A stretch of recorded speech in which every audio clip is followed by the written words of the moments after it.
Alright, there we go. Alright, we're going to pretend that did not happen and that I did not fucked up on the other account. I just gotta remember to delete it. Hopefully I remember. Anyway. Doki doki. Alright, there we go. Ah! That scared me. My own voice scared me.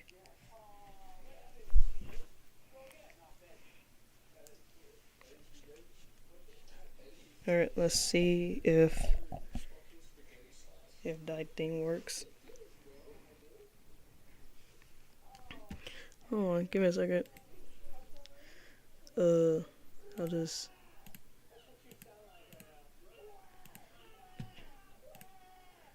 bam.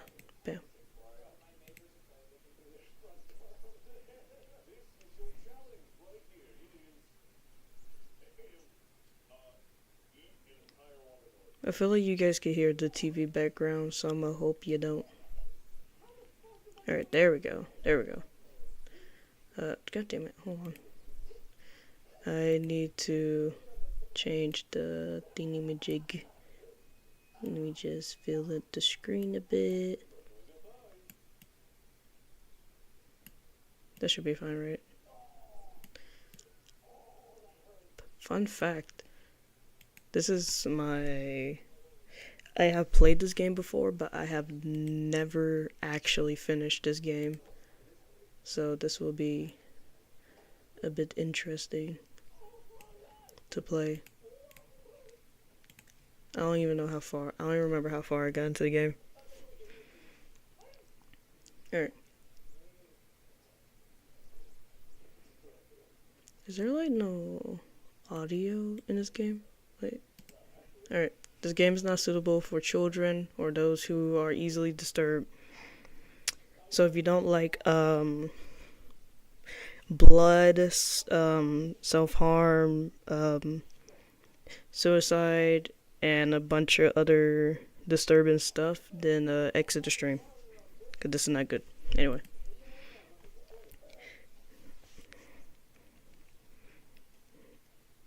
And god damn it.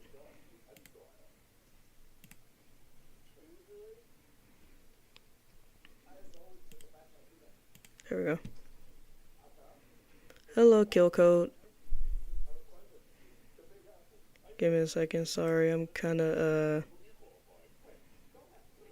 I'm, like, mentally tired, so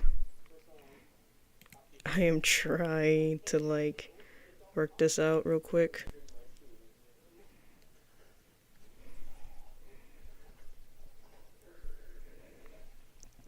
Okay, okay, you guys should be able to see the stream now. There we go. Alright, by playing Doki Doki Literature Club, you agree that you are at least 13 years of age and you consent to your exposure of highly disturbing content. Yes, I am 19, so, and who the hell decided to message me already? Okay.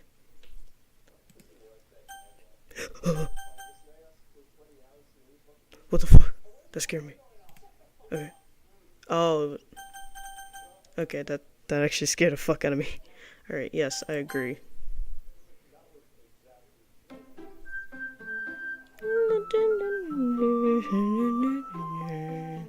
This game is not suitable for children. Alright, one thing. I'm gonna turn, like, the music down a bit. Cause that hurted my ears. Alright.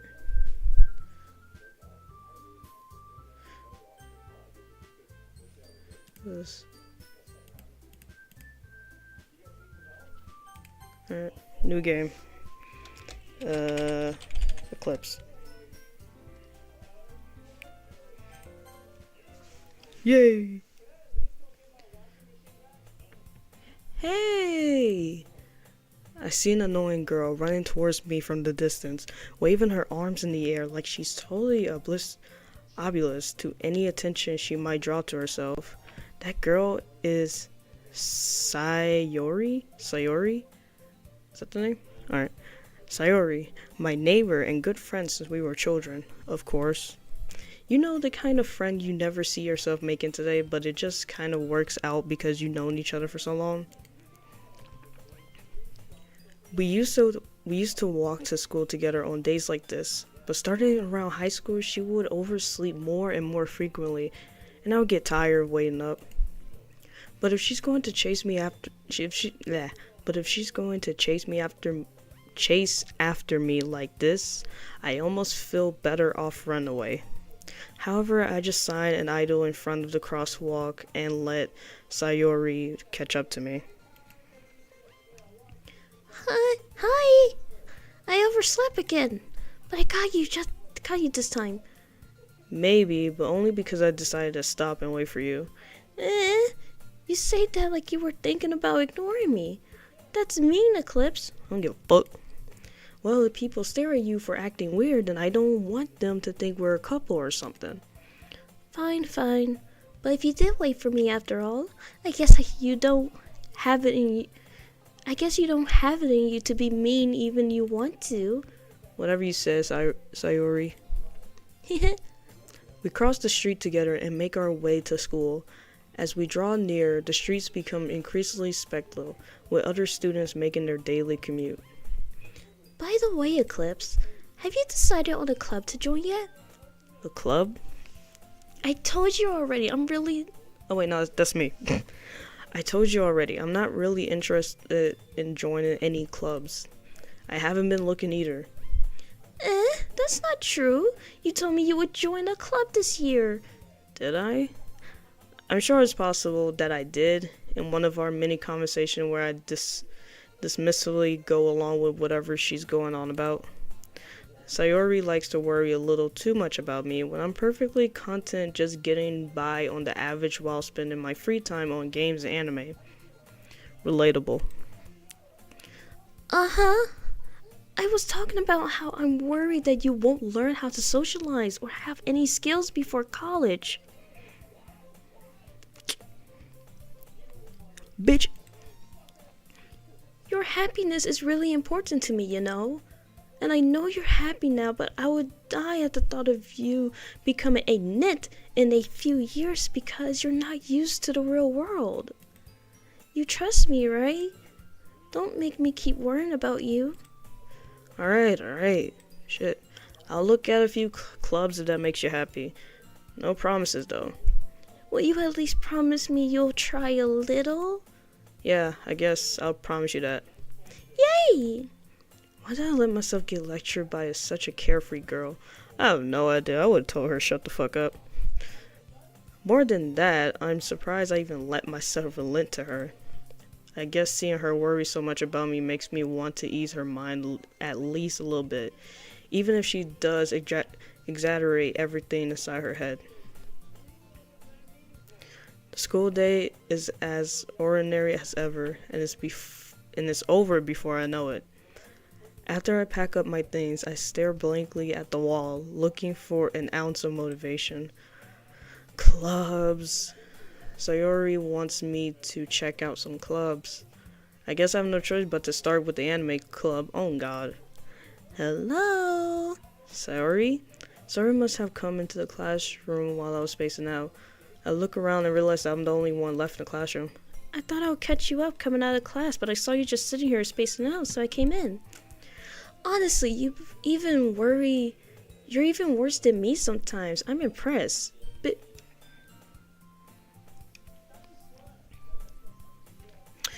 I know this fucking girl, I'll kick that neck of yours. You don't need to wait up for me if it's going to make you late to your own club. well, I thought you might need some encouragement, so I thought, Know what? well, that you could come to my club. Sayori, Yeah? there is no way I'm going to your club. Meanie? Sayori is vice president of the literature club. Not that I was ever aware that she had any interest in literature. In fact, I'm 99% sure she only did it because she thought it would be fun to help start a new club. Since she was the first one to show interest after the one who proposed the club, she inherited the title Vice President. That said, my interest in literature is guaranteed to be even less. Yeah, I'm going to the anime club. Come on, please. Why do you care so much anyway? Well, I kind of told the club yesterday I would bring in a new member, and Natsuki make cupcakes and everything. Don't make promises you can't keep. I can't tell if Sayori is really that much of an airhead or if she's so cunning as to have planned all of this out. I'm surprised her neck supports her head. Oh god. She must have had a difficult time keeping her head up when she was a baby. But, so fun fact, someone actually did that to me before. Where I wanted to go to the anime and gaming club, but one of my friends forced me to go to writing club. And it was only because, but it wasn't like, oh, they needed new members. It doesn't matter if the club was like short or not, but it was more of the fact that she told the club leader and the teachers that I was really good at writing stories. So they was like, oh yeah, bring them in. And I'm like, fuck, I don't want to, damn. So this is kind of similar. I got like upset with my friend. I was like, dude, I don't want to go to the writers club. I want to go to anime and gaming club so I can play video games and watch anime and talk about anime. That's it. I let out a long sigh. Fine, I'll stop by for the cupcake, okay? Yes, let's go. And thus, today marks the day I sold my soul for a cupcake. Today I sold my, I sold my soul. I sold my soul to the devil for dishonest, he said. Okay, I rejectedly follow Sayori across the school and upstairs, a section of the school I rarely visit, being generally used for third-year classes and activity. Sayori field of energy swings open the classroom door. Everyone, the new member is here. I told you don't call me a new I glance around the room. Welcome to the literature club. It's a pleasure meeting you. Sayori always says nice things about you. Seriously? You brought a boy? Way to kill the atmosphere. Ah, Eclipse. What a nice surprise. Welcome to the club. Bitch, you brought me in the club filled with girls. How fucking dare you? All words escape me in this situation. This club is full of incredible cute girls. Cute. First of all, yo head, y'all chins. Nah, bruh. First of all, the way how your hair and your eyes are, your hairstyle does not fit your eyes, and it's really pissing me off. And just the way they stand, like, bruh, she's alright, but these two, nah. Anyway. What are you looking at? If you want to say something, say it. Sorry. Natsuki. The girl with the sour attitude, whose name is apparently Natsuki, is one I don't recognize. Her small figure makes me think she's probably a first year. She is also the one who made cupcakes, according to Sayori. You can just ignore her when she gets moody. Sayori says that quietly into my ear, then turns back towards the other girls. Anyway, this is Natsuki, always full of energy, and this is Yuri, the smartest in the club. Don't say that, things. I can't fucking. God. It is so. This is why I didn't want to voice act for another channel that wanted me to do characters like this when they stutter. Because I cannot fucking do that. I can't do it. It just feels a bit cringe to me. Don't say things like that. Yuri, who appears comparable, more mature and timid, seems to have a hard time keeping up with people like Sayori and Natsuki. Well, it's nice to meet both of you. I know something fucked up really happens, I just forgot how, because I haven't, like I said, I only played this game one time and I forgot everything about this game. And it sounds like you already know Monica, is that right? That's right. It's great to see you again, Eclipse. Monica smiles sweetly. We do know each other. Well, we rarely talk, but we were in the same class last year. Monica was probably the most popular girl in this class. Smart, beautiful, athletic. Basically completely out of my league. So having her smile at me so generally feels a little... You too, Monica. Come sit down, Eclipse. We made room for you at the table so you can sit next to me or Monica. I'll get the cupcakes. Hey, I made them. I'll get them. Sorry, I got a little too excited. Then how about I make some tea as well? The girls have a few desks arranged to form a table. As Sayori mentioned, it's been widened so that there is one space next to Monica and one space next to Sayori. Natsuki and Yuri walked over to the corner of the room where Natsuki grabs a wrap tray and Yuri opens the closet. Still feeling awkward, I take a seat next to Sayori. Jesus fucking Christ, I just pop a bone.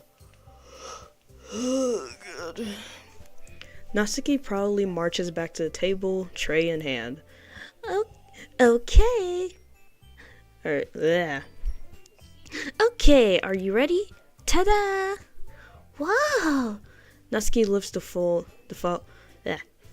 off the tray to reveal a dozen white fluffy cupcakes decorated to look like little cats. The whiskers are drawn with icing and a little piece of chocolate were used to make ears. So cute! I had no idea you were so good at baking, Natsuki.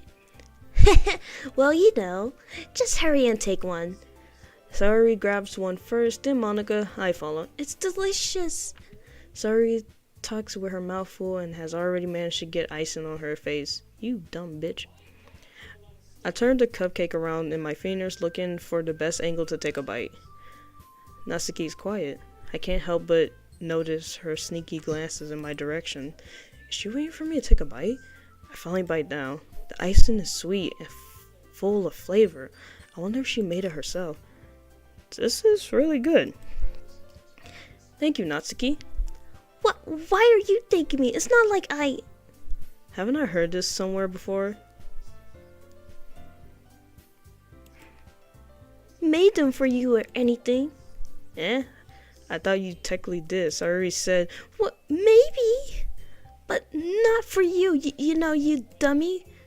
Alright, dumbass. I give up on Natsuki weird logic and dismiss the conversation. Yuri returns to the table carrying a tea set. She carefully placed the tea cup in front of each of us before setting down the teapot next to the cupcake tray. You keep a whole tea set in this classroom? Don't worry. The teachers gave us permission. After all, doesn't a hot cup of tea help you enjoy a good book? I guess. Don't let yourself get intimidated. Yuri's just trying to impress you. That's not... Insulted, Yuri look away. I meant that, you know. I believe in you. Well, tea and reading might not be a pastime for me, but at least I enjoy tea. I'm glad. Yuri faintly smiles to herself in relief. Monica raises a brow, then smiles at me. So, what made you consider the literature club? I was afraid of this question. Something tells me I shouldn't tell Monica that I was practically dragged here by Sori. Well, I haven't joined any clubs yet, and Sori seemed really happy here, so... That's okay, don't be embarrassed. We'll make sure you feel right at home, okay? As president of the literature club, it's my duty to make the club fun and exciting for everyone. Monica, I'm surprised. How come you decided to start your own club? You could probably be a board member of any of the major clubs. Weren't you a leader of the debate club last year? Well, you know, to be honest, I can't stand all the politics around the major clubs. It feels like nothing but arguing about the budget and publicly and how to prepare for events. You know what? That's relatable. I understand that. She's right, though. She's really fucking right. When it comes to the debate club, it's all fun at first. And then when you keep doing it over and over and over and over and over again, it's just fuck it. I'd rather much take something I personally enjoy and make something special out of it.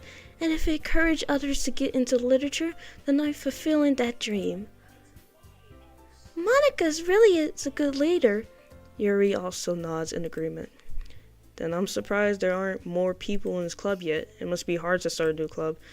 You could put it that way. Not many people are very interested in putting out all the effort to start something brand new. Especially when it's something that doesn't grab your attention like literature.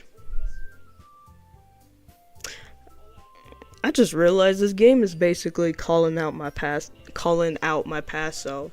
Cause my past self fucking hated, and I mean literally fucking hated literature, writing, reading, and look at me now. I'm over here writing a whole story for a YouTube channel, writing books, writing scripts, even helping people make OC characters that's more original than all these other like copycat characters or boring characters. God damn. God fucking damn. Yeah, my past self would be like, what you doing? Oh yeah, I'm doing writing. Huh? You have to work hard to convince people that you're both fun and worthwhile, but it makes school events like the festival that much more important. I'm confident that we can all really grow this club before we graduate. Right, everyone? Yeah! We'll do our best. You know it. Everyone enthusiastically agrees. Such different girls, all interested in the same goal. Monica must have worked really hard just to find these three. Maybe that's why they were all so delighted by the idea of a new member joining. Though, I still don't really know if I can keep up with their level of enthusiasm about literature. So, Eclipse, what kind of things do you like to read? Well, considering how little I've read these past few years, I really don't have a good way of answering that. Manga, I mutter quietly to myself, half jokingly. Natsuki head suddenly perks up. It looks like she was about to say something, but she kept quiet. Not, not, not much of a reader, I guess. Well, that can change. What am I saying? I spoke without thinking after seeing Yuri's sad smile. Anyways, what about you, Yuri? Well, let's see. Yuri traces the rim of her teacup with her finger. My favorites are usually novels that build deep and complex fantasy worlds. I mean, hey, I like that. Well, except it's also novels, but also video game novels, so yeah. The level of creativity and craftsmanship behind them is amazing to me. Okay, I'm not gonna lie. I am getting that front part of her hair is pissing me off. I'm not like okay. I'm not an artist. I would say this, but if you follow this mouse, bruh, at that point, you might as well just put your shit behind your hair. And also, it's just the fact that like it's supposed to like go straight, but no, it's wrapping around. That's pissing me off, girl. And I accidentally click. Like,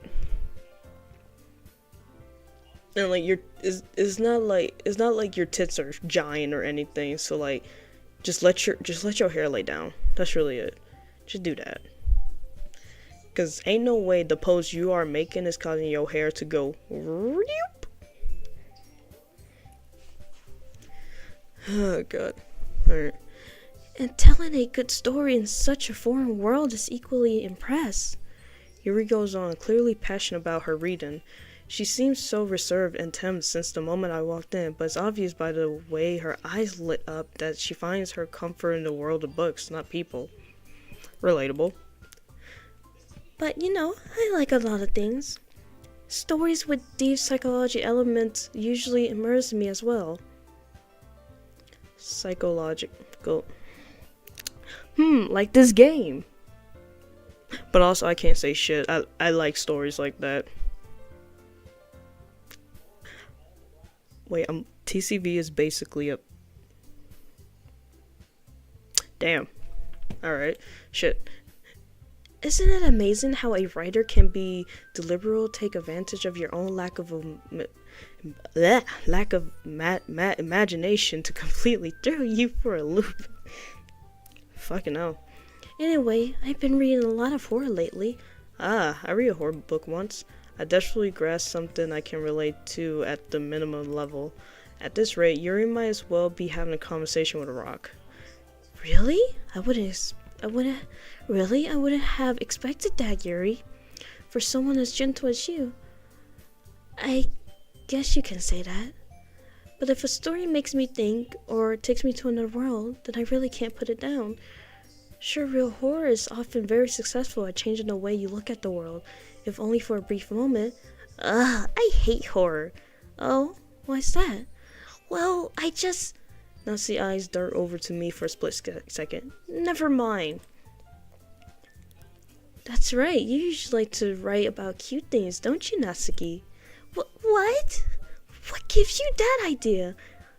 You left a piece of scrap paper behind last class club meeting. It looked like you were working on a poem called Don't Say It Out Loud, and give that back. Fine.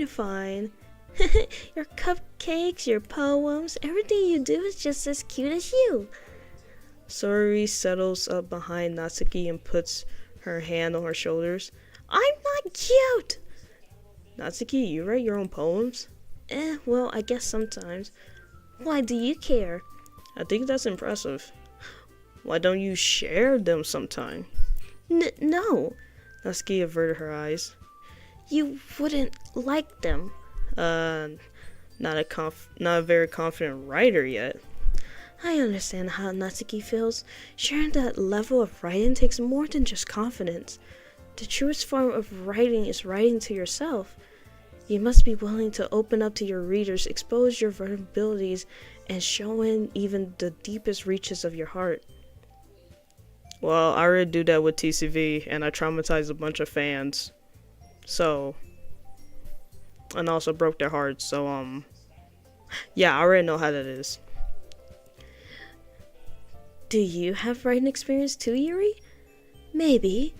If you share some of your work, we can set an example. Oh wait, no, that's Yuri's voice. Maybe if you share some of your work, we can set an example and help Natsuki feel comfortable enough to share hers. I guess it's the same for Yuri. Oh, I wanted to read everyone's poems. We all sit in silence for a moment. Okay, I have an idea, everyone. Huh? Natsuki and Yuri look puzzled. Look at I'm too fucking tired for this shit. At Monica. Let's all go home and write a poem of our own. Then, next time we meet, we'll all share them with each other. That way, everyone is even. Yay, let's do it! Smiling, everyone's comfortable. This bitch. Yay! Plus, now that we have a new member, I think it will help us all get a little more comfortable with each other and strengthen the bond of the club. Bruh, I never said I was official. Isn't that right, Eclipse? Monica smiles warmly at me once again. Hold on, there's still one problem. What's that? Now that we are back to the original topic of me joining a club, I blunt confront forth with what's been on my mind the entire time. I never said I would join this club. Sorry may have convinced me to stop by, but I never made my decision. I still have other clubs to look at, and I lose my train of thought. All four girls stare back at me with dejected eyes. But, I'm sorry, I thought, Eclipse? You all defenseless against these girls. Okay, well technically this whole entire time, this was Sayori's fault. This is your fucking fault, bitch. I never wanted to join a club. You didn't even give me a chance to check out the other clubs. That's your fault, not mine. How am I supposed to make a clear-headed decision when it's like this? That is, if writing poems is a price I need to pay in order to spend every day with these beautiful girls, they're not beautiful. Right, okay, I decided then. I'll join the literature club. One by one, the girls' eyes lit up. Like, why couldn't I say something like, the literature club is on the top clubs on my list, but can I check out the other clubs? I'm pretty sure you could be in more than one club.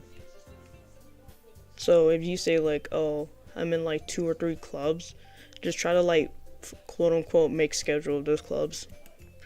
Yes, I'm so happy. Suri wraps her arms around me, jumping up and down. Hey. You really did scare me for a moment. If you really just came for the cupcakes, I would be super pissed. I mean, technically I did. Then that makes it official. Welcome to the literature club. Thanks, I guess.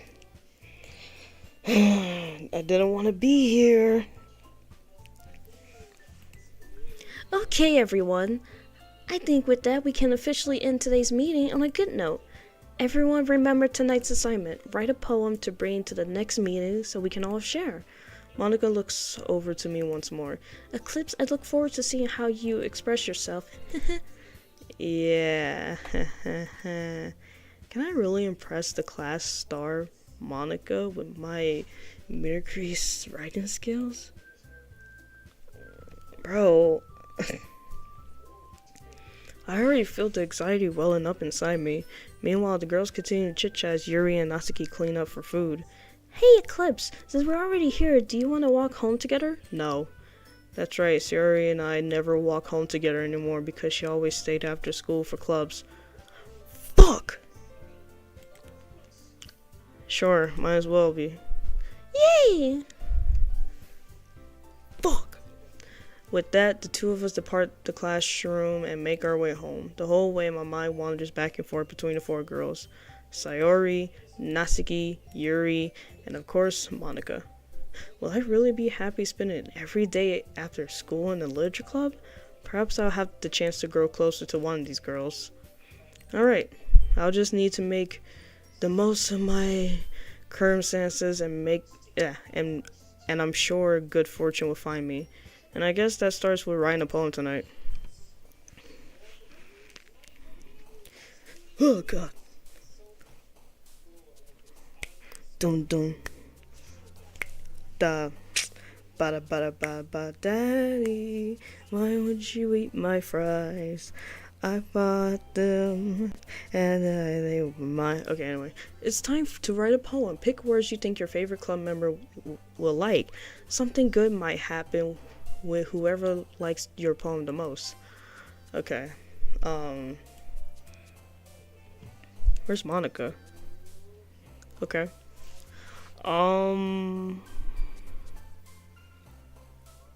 Let's go with extraordinary. I love using my imagination. I love games. I have depression. Play music alone, chocolate, mascara, cheer, raindrops, candy, anxiety, universe. Universe. Whose route you taking? I don't know. We'll see. We'll see. Analyze, embrace childhood pain, jump, shame, deaf, pure, whistle, email.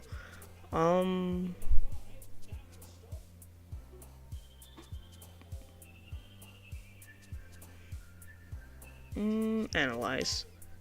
Uncontrollable socks, eternity, landscape, calm, kawaii, secretive, spinning together, heart.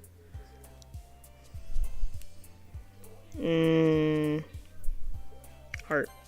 Loud, sing, dance, kiss, event, electricity, blanket, happiness, lollipop. Electricity. Scars, frightening, grief, cute, comfort, sweet, defeat, dream, nightgown, sadness. Scars. Bliss, memories, portrait, extreme, swimsuit, fireflies. Memories. Hopeless.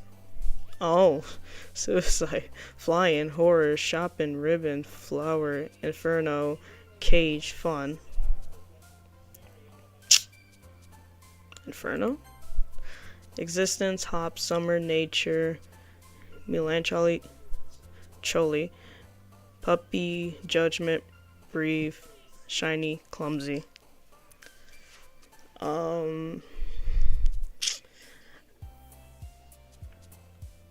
Puppy. Aura, hair, fear, fickle, sparkle, waterfall, tension, mouse, melody. Aura. I like to look at people's auras. Rainbow, empty, holiday, warm, dazzle, time, infinite, strategy, skipping, question, infinite. Heartbeat, bunny, captive, misery, marriage, not after marriage, after image. Clouds, peace, parmac, climax, not that, heartbeat. What the fuck? God damn.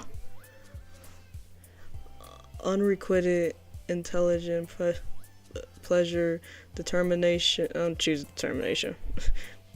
Despise me, your love, starscape, nibble, hope, forgive, sticky, uncanny, vacation, sugar, strawberry, joy, special, hurt, contamination, contamination, the fuck? Alright, poof, giggle, anger, playground, bed, whisper, peaceful, Fallable, Bubbles, Graveyard, Lipstick, Beauty, Jumpy, Misfortune, Rain Cloud, Sunny, Pink.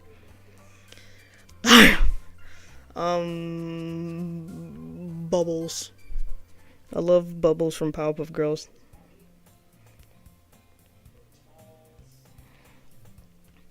Hi again, Eclipse. Glad to see you didn't run away on us. Haha.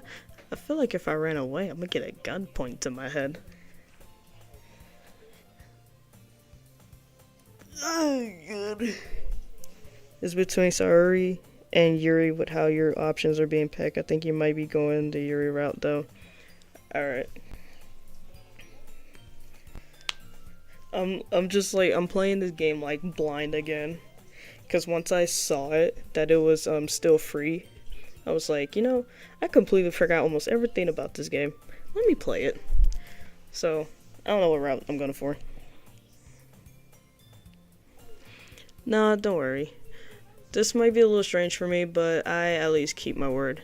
Well, I'm back at the Lich Club. I was the last to come in, so everyone else is already hanging out. Thanks for keeping your promise, Eclipse. I hope this isn't too overwhelming of the commitment for you, making you dive headfirst into literature when you're not as accustomed to it. Bitch.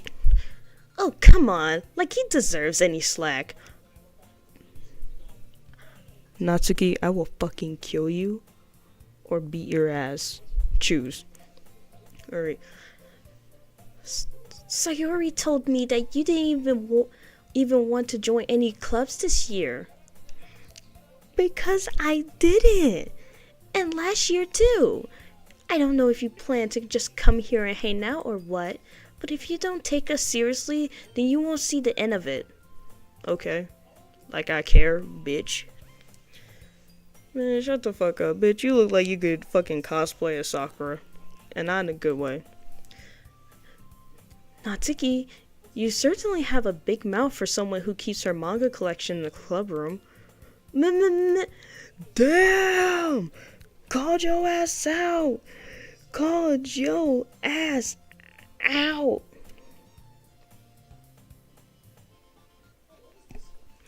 Damn! Called your ass out on that one. Ha ha. Alright. Manga is literature.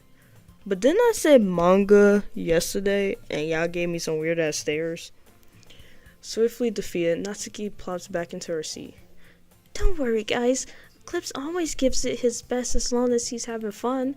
He helps me with busy work without me even asking. Like cooking, cleaning my room. How dependable. Sorry, that's because your room is so messy it's distracting. And you almost set your house on fire once. Is that so? You two are really good friends, aren't you? I might be a little jealous. How come? You and Eclipse can become good friends too. Sayori. As usual, Sarah seems oblivious to the weird situation she just put me into. Oh, Yuri even bought you something today, you know? Wait, Sayori. Me? Not really. Don't be shy. It's really nothing. What is it? Never mind. Sayori made it sound like a big deal when it's really not. What do I do? Huh? I'm sorry, Yuri. I wasn't thinking. I guess that means it's up to me to rescue the situation. Hey, don't worry about it. First of all, I wasn't expecting anything in the first place. So any nice gestures from you is a pleasant surprise. It'll make me happy no matter what.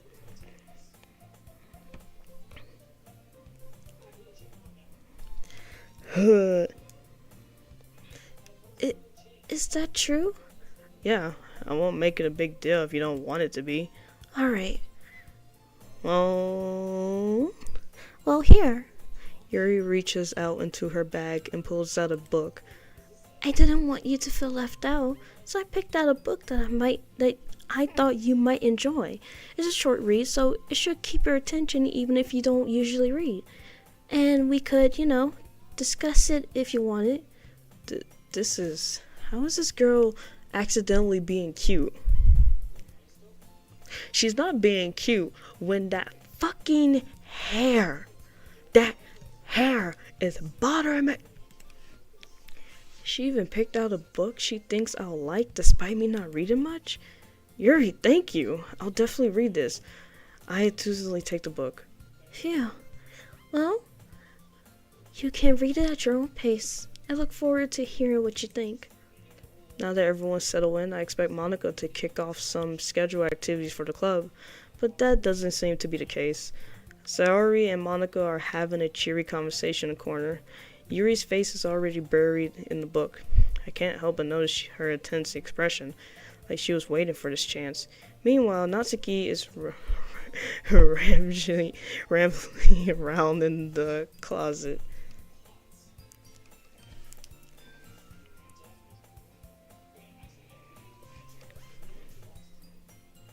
Okay, man, it looks like no one wants to be bothered today. No. I slumped down into the nearest desk. How am I supposed to occupy myself with something literature, relate by myself like this? I guess I could always read some of the book Yuri gave me, but I'm feeling a little too tired to read. I could probably fall asleep right now. I close my eyes and end up listening in on Sayori conversation with Monica. We're probably gonna seem really lame compared to all the other clubs, though. Well, we can't give up. The festival is our chance to show everyone what literature is all about. The problem is that the idea of a literature club sounds too dense and intelligent. But it's not like that at all, you know? We just need a way of showing that to everyone, something that speaks to their creative minds. That doesn't solve the problem, though. Huh? What do you mean? Even if we come up with the most fun thing ever, nobody will come in the first place if it's a literature event. So it's more important to figure out how to get people to show up in the first place, you know? And after they come, we can do the thing to speak to their creative minds. What's this? Sarah's taking this really seriously. It's rare to hear her deliberating like this. Huh? That's a good point. In this case, do you think food would do the trick? What kind?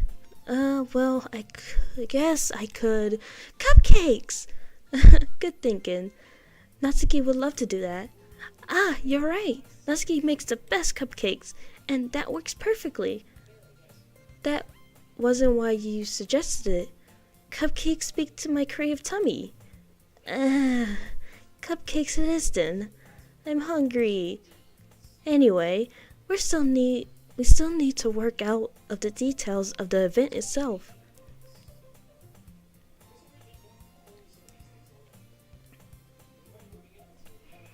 I find myself smiling. In the end, Sayori is still her usual self, but in there lies the unexpected person I admire her. Unlike me, who has trouble finding any motivation at all, Sayori can put her mind to things and make them come to life. I suppose that's why I ended up letting her get on my case about things. I can't help but wonder what it would be like to see the world through her eyes.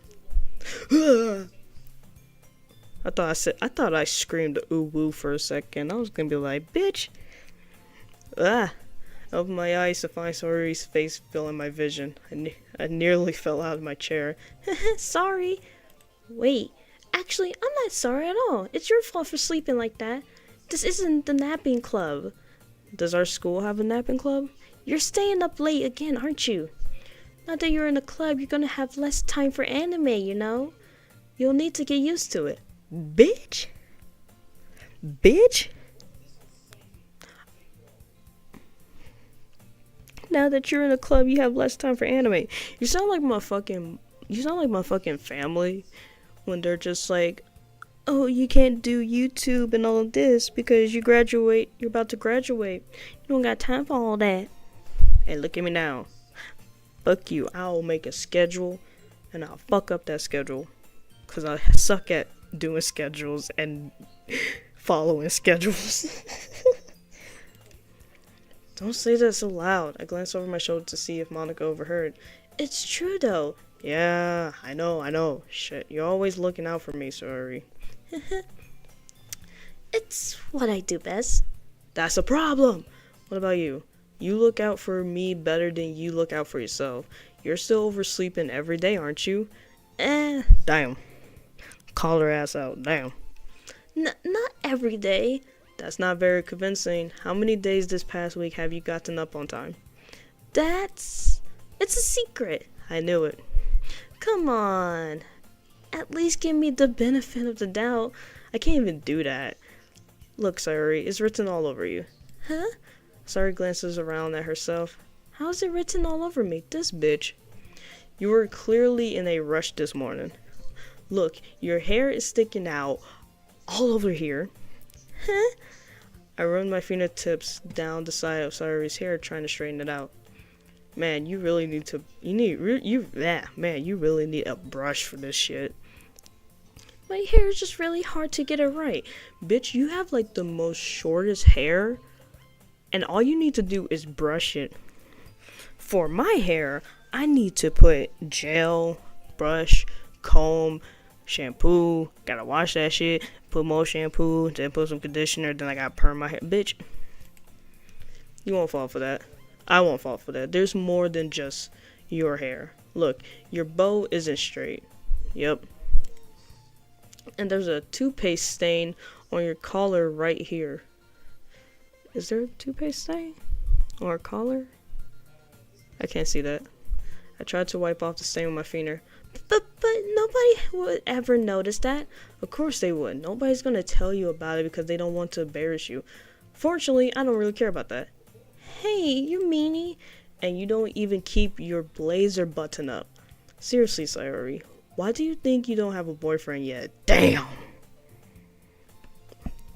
Damn! Damn! That's super mean. Sorry, but you'll thank me later. I started to button up her blazer from the bottom. Once you see how much better it looks, you'll change your mind. This is so funny. Bitch, there's nothing funny about it with your fucking... Rah! What is? Well, I was just thinking how weird it is to have a friend who does these kind of things. Don't say that, bitch. You'll make me feel weird about it, stupid. It's okay, though. I'm happy we're like this. Aren't you? Bitch, the fuck? I guess? Hey, be careful. The button might come off. Bitch, if your button comes off, I'm pushing you down. I will push you down and wash my hands. Why is this one so hard to close? I struggle to fully close the button near her chest. Does this thing even fit you properly? It did when I bought it. If you ever button it, you would have noticed sooner that it doesn't fit you no more. What are you smiling about? It means my boobs got bigger again. Bit.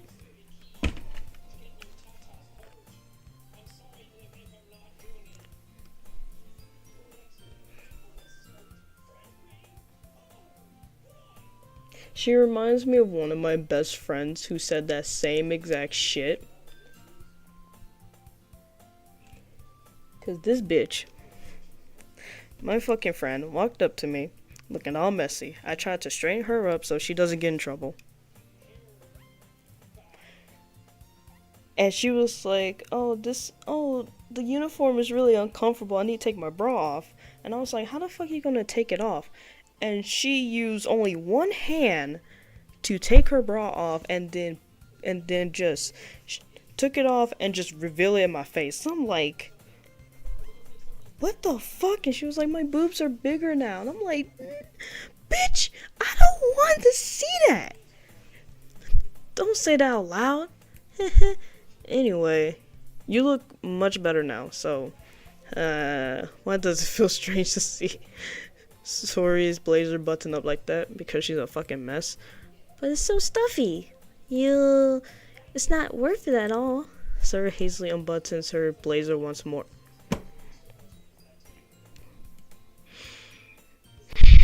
Phew, that's so much better. You mean tell me all that damn time when I was trying to button up your bitch ass fucking shirt Your blazer. You mean tell me you just unbutton that? I hope you get hit by a bus. Sari puts her arms out and twirls around. So if I keep it unbuttoned, then I won't get a boyfriend, right? What kind of logic is that? And why are you saying that like it's a good thing? Because if I had a boyfriend, he wouldn't even let you do things like this. And you take care of me better than anyone else would anyway. So that's why I'm keeping it buttoned. Stop saying all of these embarrassing things. I didn't say anything embarrassing. Jesus Christ. Well, anyway, just focus on trying to wake up a little early. Only if you focus on going to bed early.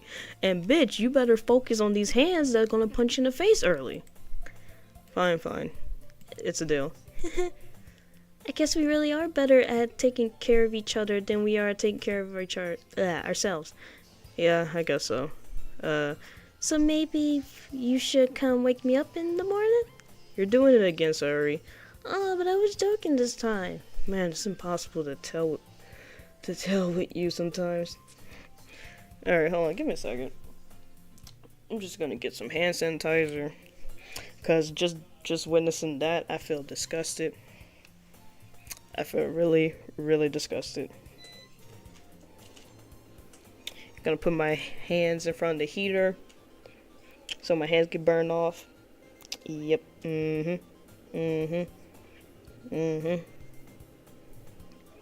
I felt disgusted. Alright. Anyway. Okay, everyone. Huh? Monica suddenly calls out. Why don't we share the poems we wrote now? Eclipse, I can't wait to read yours. Yeah, same. I failed to sound Susan, but Sari still throws away to retrieve her poem. By the way, did you remember to write a poem last night?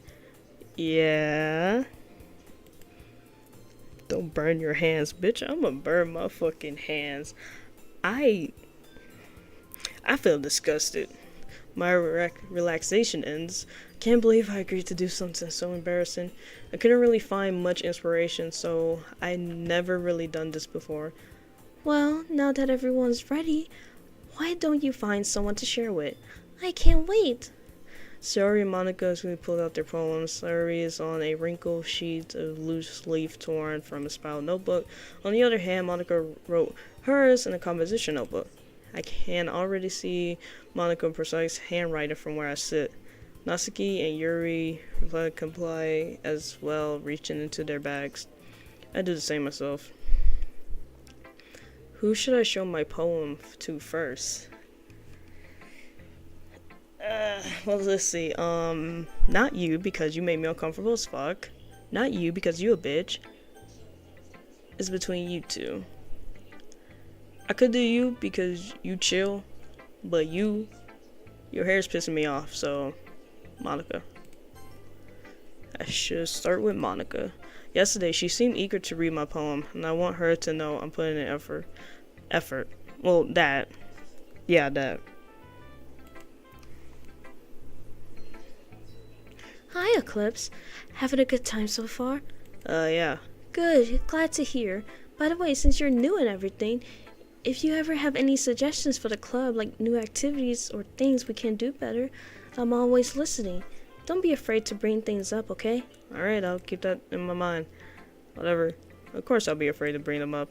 I'm much better off just going with the flow until I'm more settled in. Oh God. Anyway, want to share your poem with me? It's kind of embarrassing, but I guess I have to. Don't worry, Eclipse. We're all a little embarrassed today, you know? Hey, can I see your poem? So it's fair? But it's that sort of barrier that we'll all learn to get past to. Yeah, that's true. I hand Monica my poem. I like this one. It makes me think of something Sari would like. Is that so? You and Sari are really good friends, right? I wouldn't be surprised if you had those sort of things in common. I wish I did it. Well, we may be good friends, but Sari and I are actually really different. Well, that might be the case. But maybe there are also some similarities that you wouldn't expect. The way she talks about you. It sounds like the two of you really care about each other's well-being. Even if you show it in different ways, it ends up being more similar than what you think. So I think that's the kind of vibe I get when reading your poem. You sure you're not reading into it too much? Haha, it could be. Oh gosh, you sound like Yuri. But in any case, her writing has kind of a gentle feel to it. I can tell that she likes exploring with emotions like happiness and sadness. Who knew that someone so happy would enjoy sad things too? Haha. Me. Yeah, that's totally unexpected. Well, oh shit. Well, to each their own, and you shouldn't be afraid to experience a little bit either. I'm sure I'll end up trying different things a lot. It could take a while before I feel comfortable doing this. That's okay.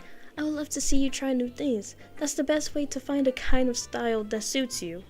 Everyone else might be a little bit biased towards their own kinds of styles, but I always help you find what suits you the most, so don't force yourself to write the way everyone else wants you to write. It's not like you have to worry about impressing them or anything. Anyway, do you want to read my poem now? Don't worry, I'm not very good. You sound pretty confident for someone who claims to not be very good. Well, that's 'cause I have to sound confident. That doesn't mean I always feel that way, you know? Relatable. I see. Well, let's read it then. Hole in wall. It couldn't have been me. See the direction the spackle protrudes. A noisy neighbor, an angry boyfriend. I'll never know I wasn't home. I purr inside for a clue. No, I can't see. I reel, blind, like a film left out in the sun. But it's too late. My retinas, already scorched with a permanent copy of the meaningless image. It's just a little hole. It wasn't too bright. It was too deep, stretching forward into everything. A hole of infinite choices. I realized now that I wasn't looking in. I was looking out, and he on the other side was looking in. So what you think? It's very freedom, if that's what you call it. Sorry, I'm not really the right person to ask for feedback. It's okay. Yeah, that kind of style has gotten pretty popular nowadays. That is, a lot of poems have been putting emphasis on the timing between words and lines. When performed out loud, it can be really powerful. What was the inspiration behind this one? Well, I'm not sure if I know how to put it. I guess you could say that I had some kind of it's recently. It's been influenced my poems a bit. Yeah, something like that. I'm kind of nervous to talk about deep stuff like that because it's kind of coming on strongly. Maybe after everyone's better friends with each other. Anyway, here's Monica's writing tip for today. Sometimes when you're writing a poem or a story, your brain gets too fixated on a specific point. If you try so hard to make it perfect, then you'll never make any progress. Just force yourself to get something down on the paper and tidy it up later. Another way to think about this, if you keep your pen in the same spot for too long, you'll just get a big dark puddle of ink. So just move your hand and go with the flow. That's my advice today. Thanks for listening. Who should I show my poem next? Yuri, fuck you. Yuri stares at the poem. A minute passes, more than enough time for her to finish reading. Oh, so sorry. I forgot to start speaking. It's fine, don't force yourself. I'm not... I just need to put my thoughts into words. Hold on. Okay. This is your first time writing a poem, right? Yeah. Why do you ask? I'm just making sure. I guess that it might be after reading through it. So it's that bad? No! Did I just raise my voice? I'm so sorry. Yuri buries her face in her hands. I couldn't help but notice that it's been several minutes and we really haven't gotten anywhere. It might take Yuri a while to get used to new people. It's fine, I really didn't notice. What are you saying? Right, it's just that there's specific writing habits that are usually typical of new writers, and having been through that myself, I kind of learned to pick up on them. I think the most noticeable thing I recognize in new writers is that they try to make their style more deliberate. In other words, they tend to pick a writing style separate from the topic matter, and they form fit the two together. The end result is that both the style and the expressionists are weakened. God damn, Yuri, for the love of fuck. Yuri, please stop using big words. I'm stupid. Alright, please. Please, Yuri, please stop using massive words. Holy shit, I feel bad for people who has a fear of long words. God.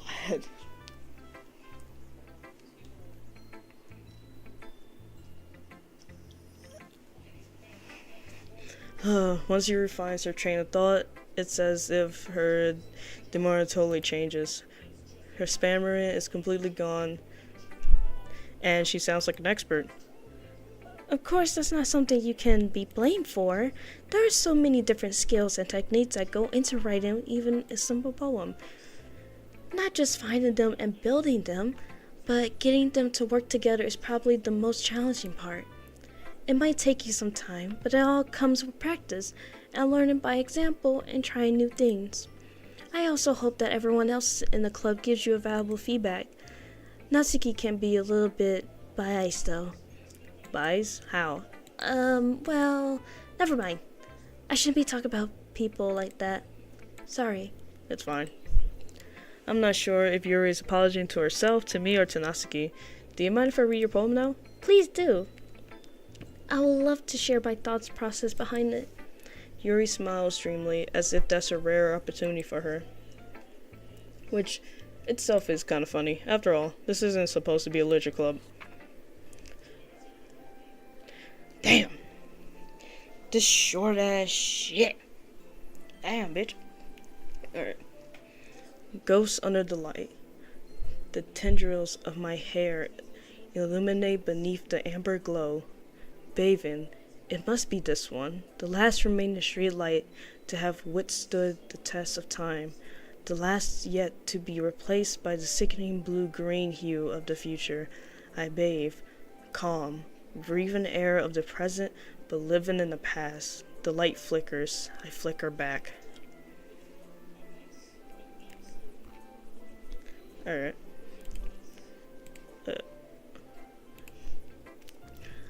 I'm sorry, I have such terrible handwriting. Man, shut the fuck up. I hate when people tell me, oh, I'm sorry, I have terrible handwriting. Bitch, have you seen my handwriting? My handwriting is literally a kindergarten handwriting. Because I was never taught how to write neatly. Hey, bitch. What? I wasn't thinking that at all. But it took you a long time to read. Well, I just don't read script very often. I actually think your handwriting is pretty. And also because I suck ass at reading. That's a relief. Also, I like the poem. Even though it's short, it was really descriptive. It wasn't too short. I usually write longer poems. Not at all. I'm really glad you liked it. I'll be honest, since our first time sharing, I wanted to write something a little more mild. Something easy to digest, I suppose. Are you into ghosts, Yuri? Yeah. Actually, the story isn't about a ghost at all, Eclipse. Really? It seemed like it. I must have totally missed the point. Well, I suppose you did only glance over it after all. But remember that poems often express their own thoughts, feelings, and experience in their work. They usually do more than tell a simple story or paint a picture. In this case, perhaps the subject of the poem is only being symbolic compared to a ghost. Leering in her last remaining place of comfort, unable to let go of her past, and soon to be left with nothing. That's a lot more calm putting it that way. I hadn't even thought about that. That's impressive. It's nothing really. Well, it makes me happy that you think of like that. Okay, anyway. Just remember that it won't be long before you pick up on these things too. Yeah, maybe you're right. I guess I'll have to keep trying. I'm counting on you. Oh god. Alright, I'm just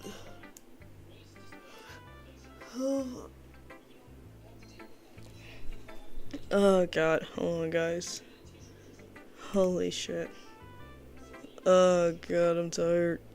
Well, not really tired. Alright. Alright guys. Oh god.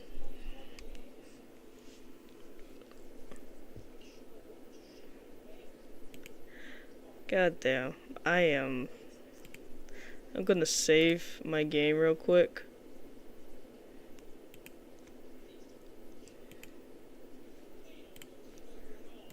I'm gonna save my game real quick and I'm gonna grab me a snack. I'm gonna grab me a fucking snack. Cause me tired. Me tired. I'm tired, bro. I'm fucking tired.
Oh god, alright, we're back.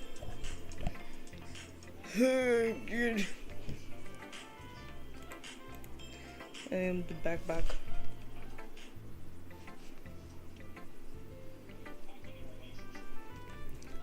Alright.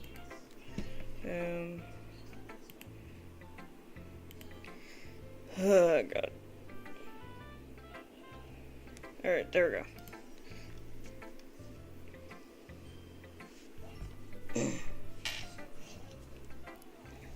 Alright. Oh yeah, I click a few times, but she read my poem. I love it. I had no idea you were such a good writer. Sorry, you must be seriously overreacting. I'm not a good writer at all.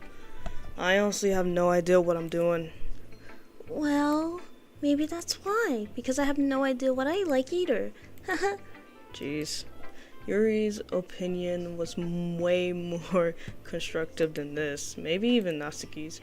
Are you sure you don't like it just because I wrote it?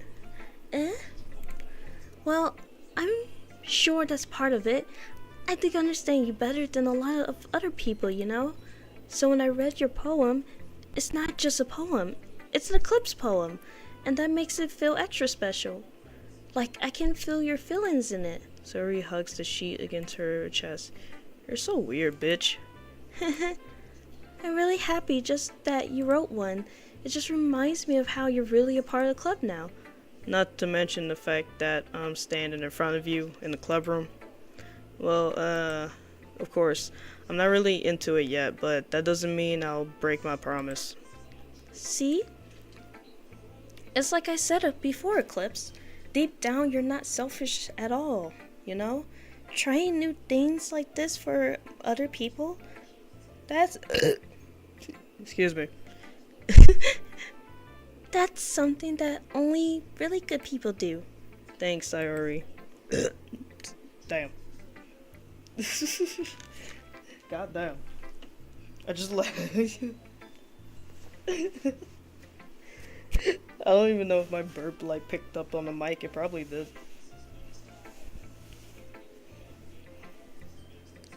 Oh my goodness.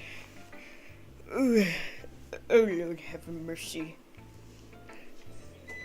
I need to turn this off. My feet are burning. Oh my goodness. Oh my goodness. God damn. Alright. I'm not sure if Sayori sees the full picture of my motive here. Then again, I can't deny that she's part of the reason I joined, knowing how much this means to her and all. Yeah, and I'm gonna make sure you have lots of fun here, okay? This will be my way of thanking you. Alright, I'm going to hold you to that then. Yay! Now you'll read my poem too, right? Don't worry, I'm really bad at this shit. Oh, at this.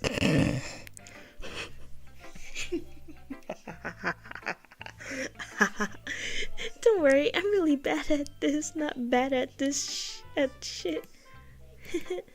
We'll see about that. Alright, let's see. Hey, the music.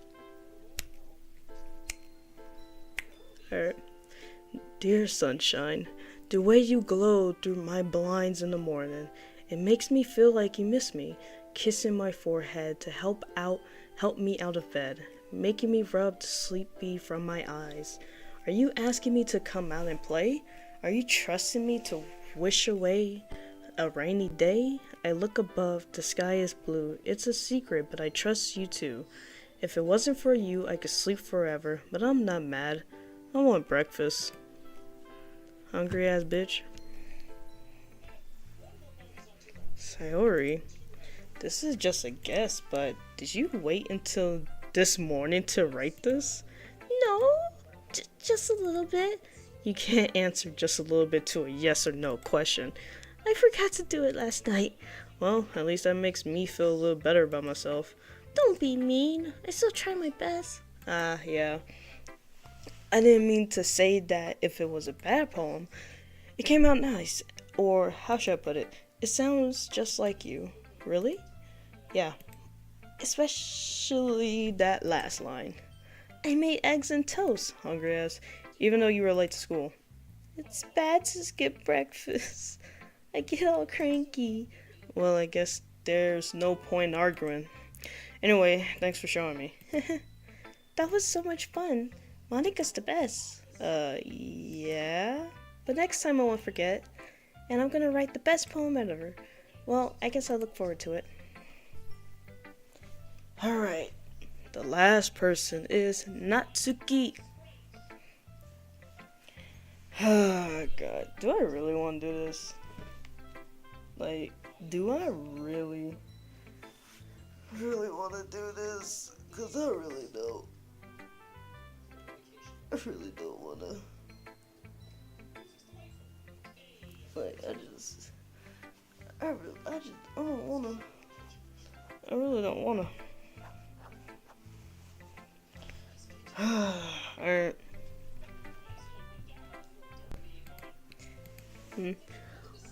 Well, it's about... Ow. This pink hair bitch made me sneeze. I'm allergic to bitches. Oh, God. I'm allergic to pink hair bitches. Well, it's about what I expected from someone like you. Is that a little blunt? Well, excuse me, it's not like I said it was bad. It just didn't evoke my any emotion. So basically, it's not cute enough for your taste. Do you want to get smacked? I'll pass. Well, anyway, I guess I need to show you mine. Not that you'll like it.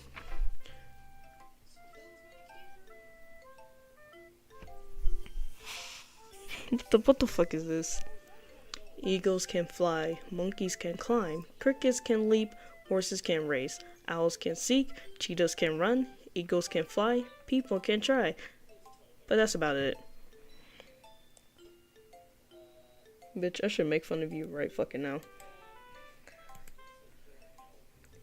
Yeah, I told you that you weren't gonna like it. I really don't. I like it. I don't like it. What? Just be honest. I am. Why are you so convinced that I wouldn't like it?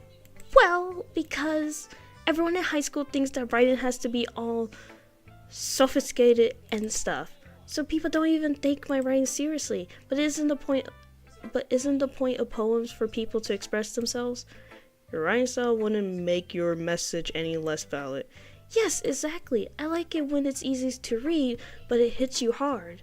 Like in this poem, seeing everyone around you do great things can be really disheartening. So I decided to write about it. Yeah, understand. But the other nice thing about simple writing is that it puts more weight on the wordplay. Like I set up for a rhyme at the end, but then made it fall flat on purpose. It helps bring out the feeling in the last line. So you did. I guess more went into it than I realized. That's what it means. That's what it means to be a pro. I'm glad you learned something. Didn't expect that from the youngest one here, did you? Yeah, I guess not. I decided to humor her with the last comment. I don't really care how old everyone is, but if Natsuki is feeling proud, then I won't take that away from her. Oh, I will. Phew. I guess that's everyone. I glanced around the room. That was a little bit more stressful than I anticipated. It's as if everyone is judging me for my mediocre writing abilities. Even if they're just being nice, there's no way my poem can stand up to theirs. This is a literature club after all, I sighed. I guess that's what I ended up getting myself into. Across the room, Sayori and Monica are happily chatting. My eyes land on Yuri and Natsuki. They gingerly exchange sheets of paper, sharing their respective poems. As if they read in tandem, I watch as their expressions change. Natsuki eyebrow frown in frustration. Meanwhile, Yuri smiles sadly. What's with this language? Did you say something? No. Oh, it's nothing. Natsuki dismissively returned the poem to the desk with one hand. I guess you can say it's fancy. Ah, thanks. Yours is cute. Cute? Did you completely miss the symbolism or something? It's clearly about the feeling of giving up. How can that be cute? I know that. I just meant the language, I guess. I was trying to say something nice. Huh? You mean you have to try that hard to come up with something nice to say? Thanks, but it really didn't come out nice at all. Well, I do have a couple suggestions. If I was looking for suggestions, I would have asked someone who actually liked it. Which people did, by the way. Sayori liked it, and Eclipse did too. So based on that, I'll gladly give you some suggestions of my own. First of all, excuse me. I appreciate the offer, but I spent a long time establishing my writing style. I don't expect it to change anytime soon, unless of course I come across something particularly inspiring, which I haven't yet. And Eclipse liked my poem too, you know. He even told me he was impressed by it. Natsuki suddenly stands up. Oh? I didn't realize you were so invested in trying to impress our new member, Yuri. That's not what I... You just... Yuri stands up as well. Maybe you're just jealous that Eclipse appreciates my advice more than he appreciated yours. Huh? And how do you know he didn't appreciate my advice more? Are you that full of yourself? No. If I was full of myself, I would deliberately go out of my way to make everything I do overly cutesy. Yeah. Is everyone okay? Well, you know what? I wasn't the one whose boobs magically grew a size bigger as soon as Eclipse started showing up. Whoa! What the fuck? What the fuck? What the fuck? What the fuck? Natsuki! Natsuki, that's a little... This doesn't involve you! I don't like fighting, guys! Suddenly both girls turned towards me as if they just noticed I was just standing there. Eclipse, she's just trying to make me look bad. That's not true. She started it. If she could get over herself and learn to appreciate that simple writing is more effective, then this wouldn't have happened in the first place. What's the point in making your poems all convoluted for no reason? The meaning should jump out of the reader, not force them to have to figure it out.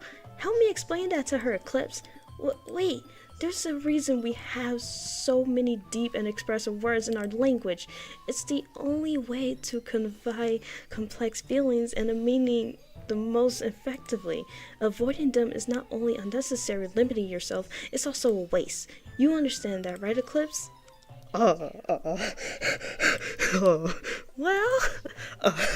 wait a damn minute. Wait a damn minute. Wait a minute. Wait. Y'all putting me in a situation I do not want to be in. How did I get dragged into this in the first place? It's not like I know anything about writing, but whoever I agree with, they'll probably think more highly of me. And fuck.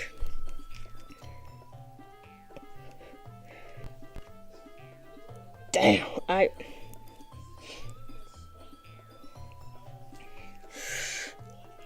I'm not gonna ask Sayori because I don't think they're gonna listen to her. I'm sorry, Natsuki, but she is right. So here's the thing. Hold on. Let me turn down the music a bit. Okay, so here is how I think realistically. So, simple writing is okay, but Yuri is kind of right. You can't make all your poems cute, like overly cutesy. If you make it overly cutesy, then the younger audience really wouldn't understand. For Natsuki's situation, she's trying to make both people, like both ages or all age groups understand, but it's too overly cutesy. And I love cute stuff, but when it comes to poems, you cannot make it overly cute because then I will lose interest real fast. It's like the Doctor Who books Not Doctor Who. Dr. Seuss, not Doctor Who. The Dr. Seuss books. They're all rhyming. They're staying in topic, and it still gives you a story. So sorry, I'm going with Yuri. I also use a bitch. Natsuki, you're right that I liked your poem. See? Wait. That's not an excuse for you to be mean. You shouldn't pick a fight just because someone's opinion is different. That's not what happened at all. Yuri wouldn't even take my poem seriously. I understand. Yuri. Huh? You're a seriously talented writer. It's no secret that I was impressed. Well, that's... But here's the thing.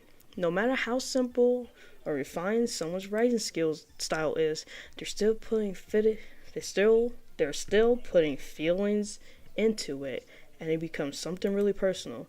That's why Natsuki felt threatened when you said her poem was cute. I see.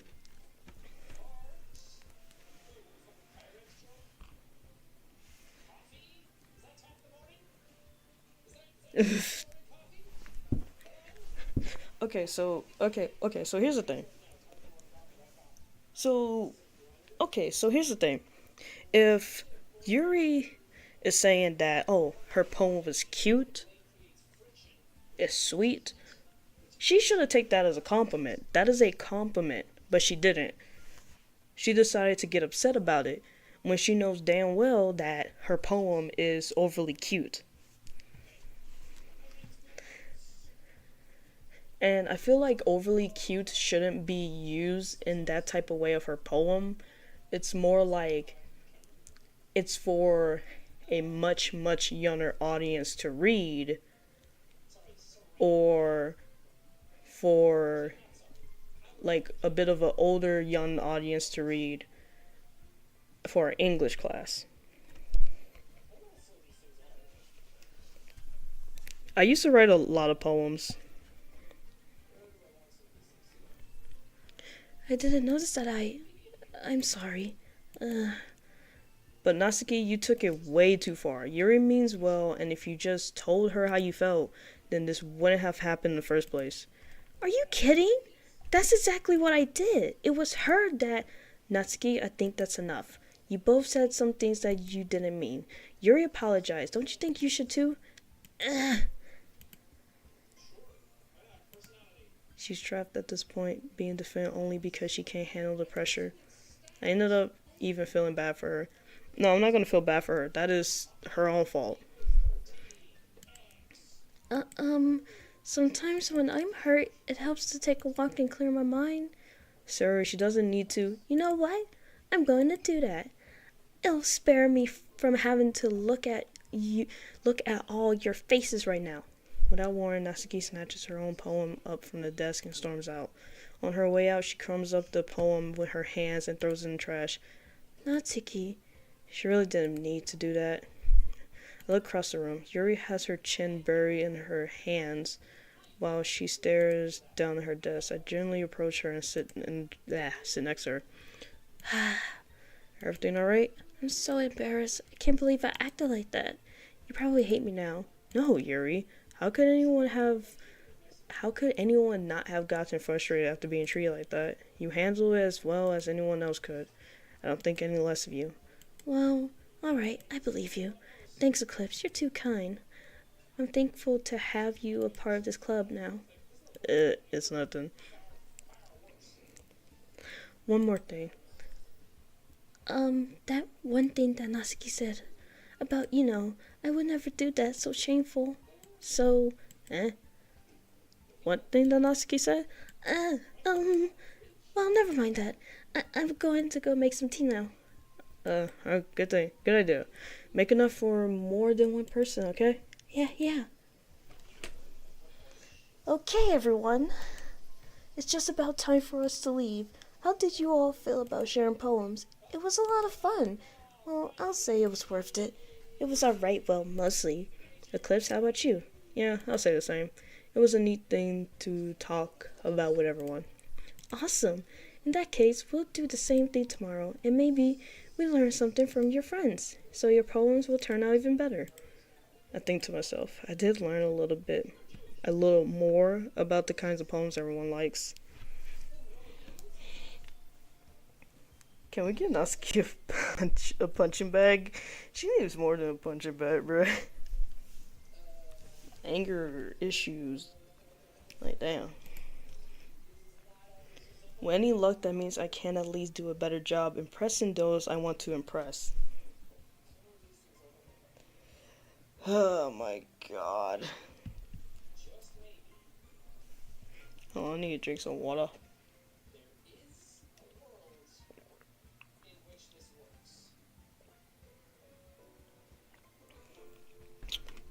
Water. Water.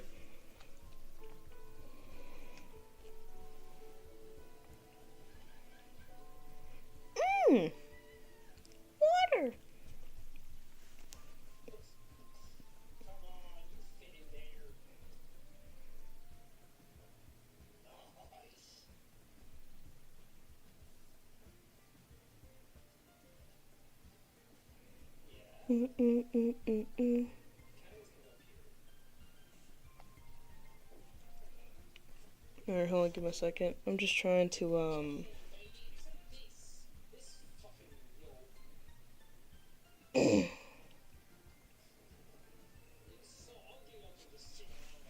Alright.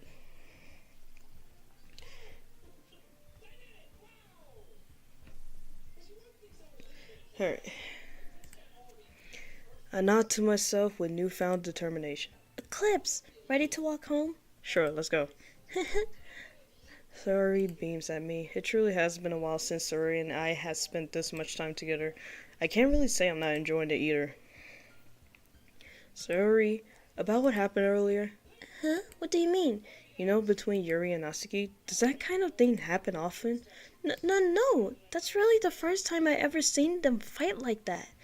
I promise they're both wonderful people. You don't hate them, do you? No, I don't hate them. I just wanted your opinion, that's all.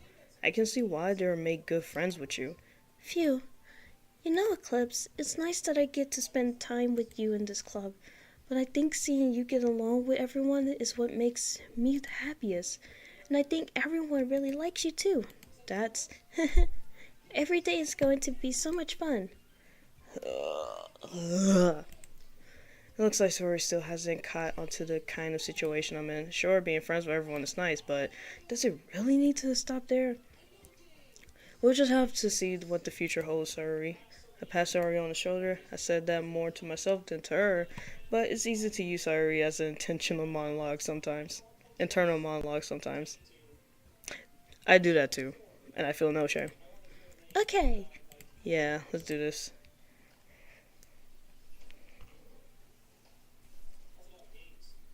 What if I just choose, like, depressing as ones? I'm gonna have determination.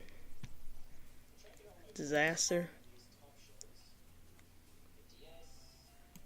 That.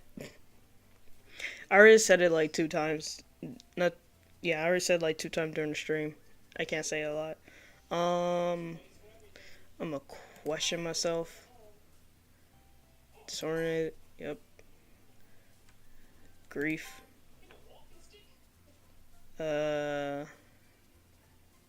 Sadness. Tragedy. Uncontrollable. Death. Hopeless. Fear. Scars. Pain. Dark.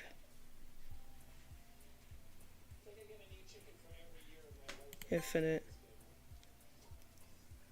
I'm gonna keep choosing Ara.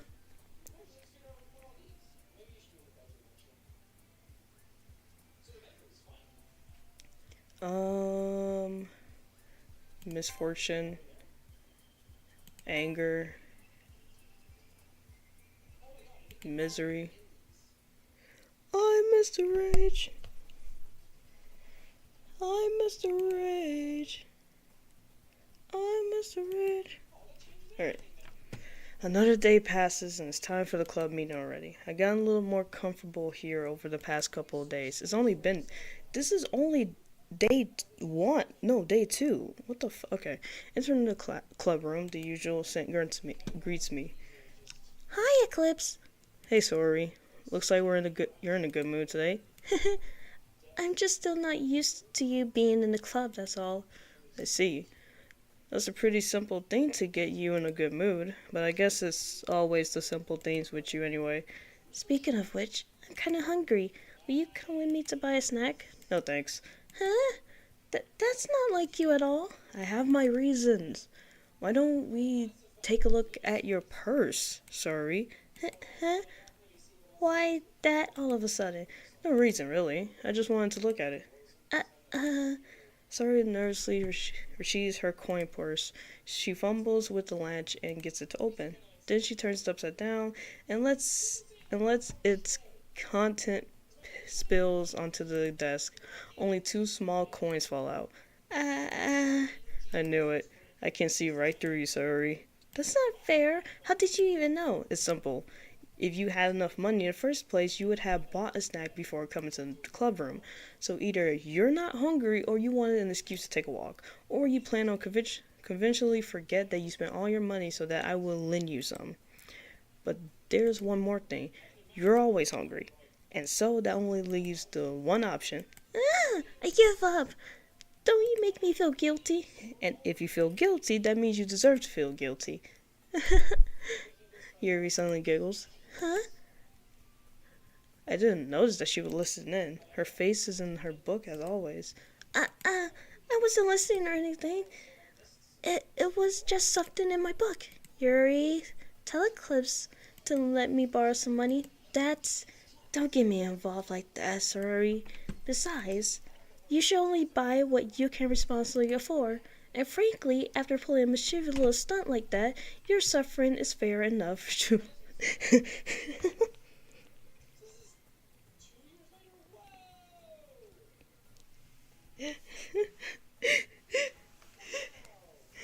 I like how me and Yuri just like, nah, bitch, suffer. She's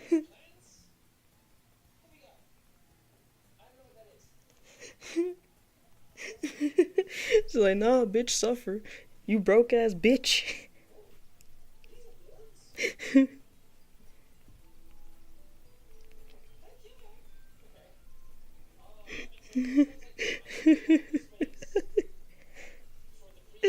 Oh god. Oh god. Suffer, bitch. Did I just... I didn't mean that. I got too observant to my book. I really like when you speak your mind, Yuri. It doesn't happen much, but it's the fun side of you. Yeah, it's the fun side of you. There's no way you could think that. You were right, though. I did something bad, and now I have to accept the revolution. Retribution. That. Still coming from you. Sorry. Oh, God. I guess there's a little devil inside all of us, isn't there? The fuck you looking at me like that for? Don't let her fool you. Suri knows exactly what she's doing. After all, she told you guys she would bring me to the club before she even told me.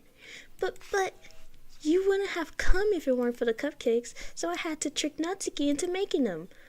Come on, give me more credit than that, Sayuri.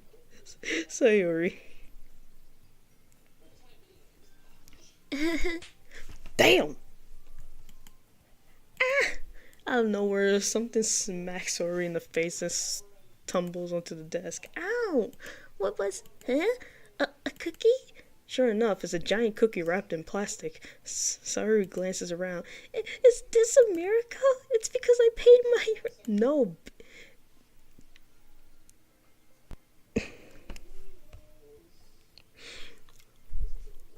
Bitch, that's not the right one. Actually, that one almost worked. I was just gonna give it to you, but then I heard you blab about the cupcakes. It was totally worth seeing your reaction, though. Natsuki, that's so nice of you. I'm so happy. Sayuri hugs the cookie. Jeez, just fucking eat it. Sorry rapidly tears open the wrapper and takes a big bite. So good. Mm. Sorry suddenly claps her hands over her mouth. I bit my tongue. You're going through a lot over just one cookie. Natsuki takes a bite of her own cookie. Ah, yours looks really good too, Natsuki. Can I try it? Jeez, beggars can't be choosers. But yours is chocolate. Yeah, why do you think I gave you that one? Fine. Jesus Christ.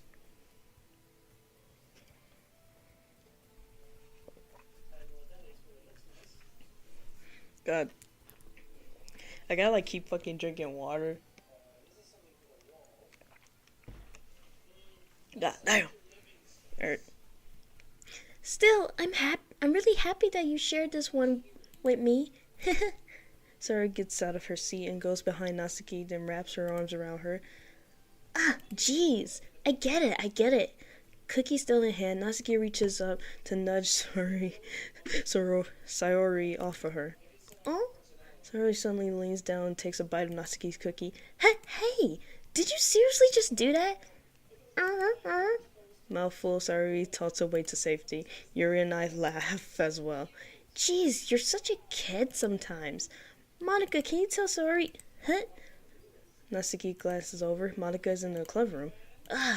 Where's Monica anyway? Good question. Have any of you heard anything about her being late today? Not me. Yeah, I haven't either. That's a bit unusual. I hope she's okay. Of course she's okay. She's probably just had something to do today. She's pretty popular after all. You don't think she has a... I wouldn't be surprised. She probably is more desirable than all of us combined. No, she's not. That's true. Excuse me? Suddenly the door swings open. Sorry, I'm super sorry. Ah, there you are. I didn't mean to be late. I hope you guys weren't worried or anything. Monica chose the club over her boyfriend after all. You're so strong-willed, but boyfriend? What on earth are you talking about?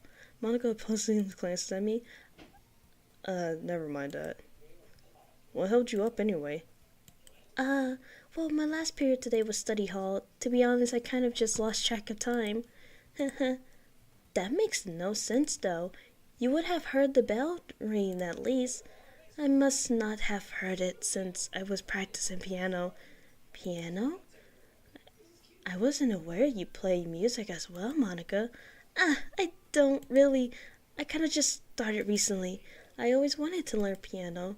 That's so cool. You should play something for us, Monica. Monica looks at me. Maybe once I get a little bit better, I will. Yay! That sounds cool. I always look forward to it. Is that so? In that case, I won't let you down, Eclipse. Damn, bitch, she just pushed them all away. Monica smiles sweetly. I didn't mean any pressure or anything like that. Don't worry. I've been practicing a whole lot recently, and I really love the chance to share once I'm ready. I see. In that case, best of luck. Thanks. So, I didn't miss anything, did I? Not really. I choose to leave out Sayori's mischievous escape. I'm sure Natsuki will end up complaining to her anyway. I need water!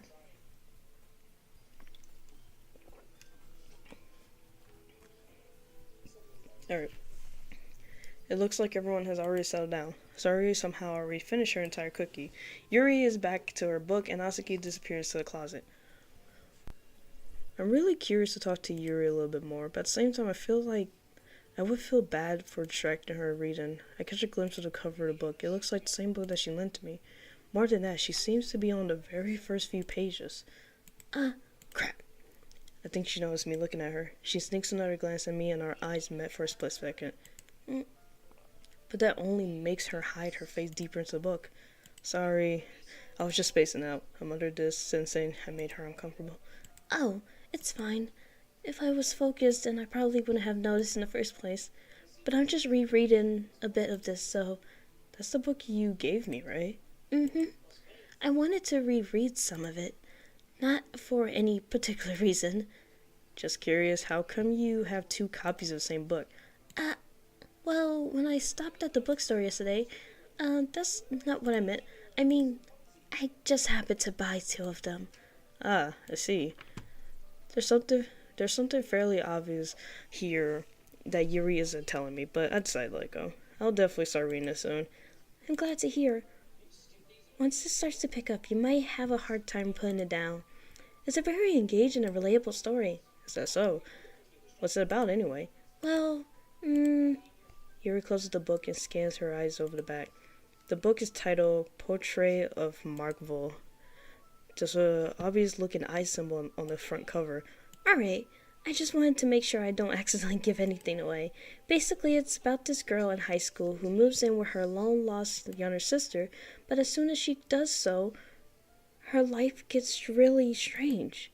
She gets targeted by these people who escaped from a human experiment in prison, and while her life is in danger, she still needs to desperately choose who to trust. No matter what she does, she ends up destroying most of her relationships, and her life starts to fall apart. That's kind of dark, isn't it? Yuri made it sound like it was going to be a nice story, so that dark turn came out from nowhere. Yuri gently giggles all of a sudden. Are you not a fan of that sort of thing, Eclipse? No, it's not that. I mean, I can definitely enjoy those kinds of stories, so don't worry. I hope so. Yeah, I totally forgot that Yuri is into those things. Holy shit. I could write a darker story than that. She's so shy and respectful on the outside, but her mind seems to be completely different. It's just that those kinds of stories, they challenge you to look at life from a strange new perspective.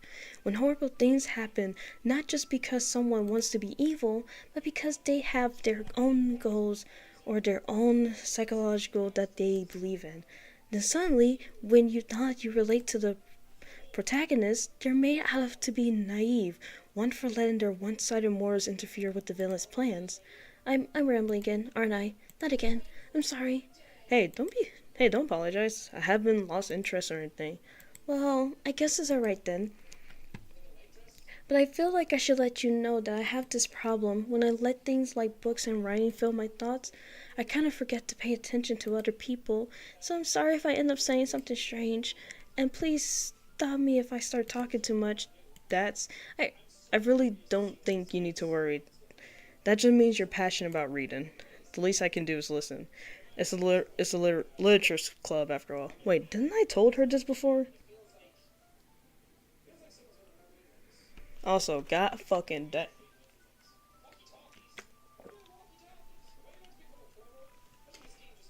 Bruh, I had 2 bottles of water, and they both and one is empty, and the one I'm using right now is about to be empty. Shit. It's a literature club after all. Hold on, I gotta move my fucking mic. My mic is fucking doing spin jitsus right now. There we go. That's true. In fact, I might as well get started reading it. You don't have to. What are you saying? Just a moment ago you said you were looking forward to it. Let me just get the book. I quickly retrieved the book that I had put into my bag. Alright, it's fine. If I sit here, right? I slip into the seat next to Yuri. Yeah. Are you sure? You seem a little impressive. I'm sorry. It's not that I don't want you to. It's just something I'm not really very used to. That is reading in company with someone. I see. Well, just tell me if I end up distracting you or anything. Alright. I opened the book and started the prologue. I soon understand what Yuri means about reading in company. It's as if I can feel her presence over my shoulder as I read. It's not a particularly bad thing, maybe a little distracting, but the feeling is somewhat comforting. Yuri's in the corner of my eye. I realize that she's not actually looking at her own book. I glance over. It looks like she's reading from my book instead. So sorry. I was just... Yuri, you really apologize a lot, do you? I do. I don't really mean to. Sorry. I mean, Here, this should work, right? I slam my desk until it's up against Yuri, then hold my book more between two of us. uh, I suppose so. Yuri timidly closes her own copy. Once we each lean in a little bit, our shoulders are almost touching. It feels like my left arm is in the way, so instead I use my right arm to hold the book open. I guess that makes it kind of difficult to turn the pages. Here. Hey. Yuri takes her left hand and holds the left side of the book between her thumb and forefinger. Ah, I do the same with my right arm on the right side of the book. That way, I turn the page, Yuri slides it under her thumb, and after it slides, flips to her side. But holding it like this, we're huddling even closer together than before. It's actually kind of distracting me. It's as if I can feel the warmth of Yuri's face, and she's in the corner of my vision. Are you ready? Light skin stare. To turn the page. Sorry. I think I got a bit distracted for a second. I glanced over at Yuri's face again, our eyes met. I don't know how I'll be able to keep up with her. That's okay. You're not as used to reading, right? I don't mind being patient if it takes you a bit longer. It's probably the least I can do, since you've been so patient with me. Yeah, thanks. We continue reading.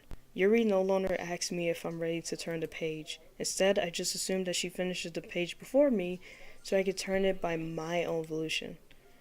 We continue the first chapter in silence. Even so, turning each page almost feels like an intimidating exchange. My thumb gently letting go of the page, letting it flutter over to her side as she catches it under her own thumb. Hey, Yuri, this might be a silly thought, but the main character kind of reminds me of you a little bit. You think so? How does she? Well, I guess she's more blunt in a lot of ways, but she also second guesses all the things that she says and does. Like she's afraid she'll do something wrong.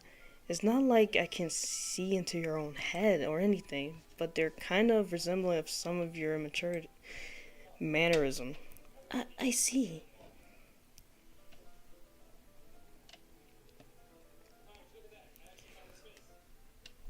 Bombastic side eye. Yuri remains silent for a moment. But Eclipse, that's probably a terrible thing to have in common with her. That's so embarrassing that you think that. Wait, I didn't mean it in a bad way or anything. Sorry, I really didn't know you were self-conscious about that sort of thing. I guess I'm more meant that it's kind of cute. Huh? What are you saying all of a sudden? Okay, everyone, you cock-blocking bitch. Oh my god. Monica! Bro! Come.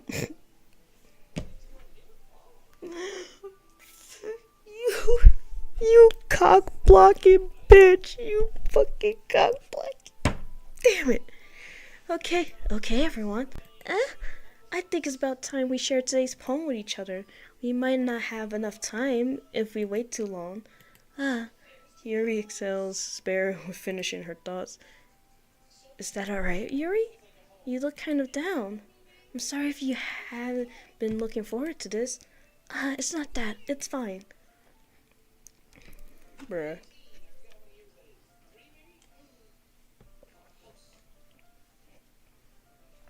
Yuri releases her hand from the book, causing it to close on top of my thumb. Alright. I guess I'll do some more reading tonight. Or would you prefer I only read it with you? I guess I don't have too much of a preference either way.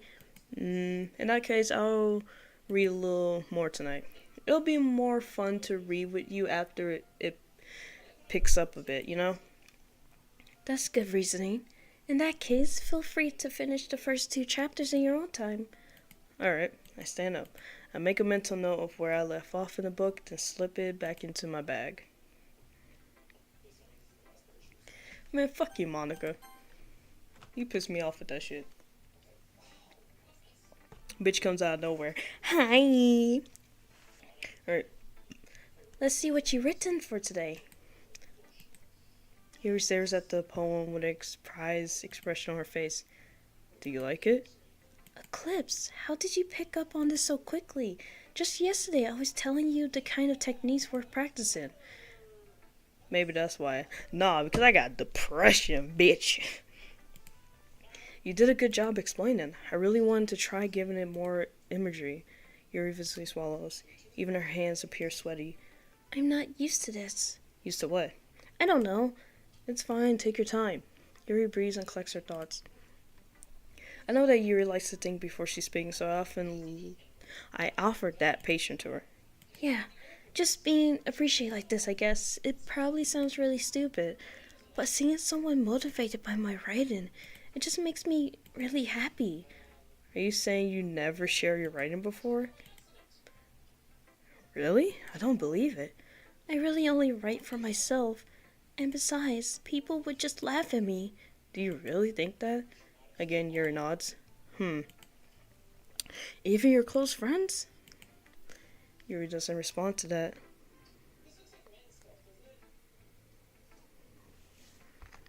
Oh my god. Ugh. I wonder why. Anyway, do you want to share the poem you wrote today? Yeah, I do. If it's with you. Oh, fuck. Alright.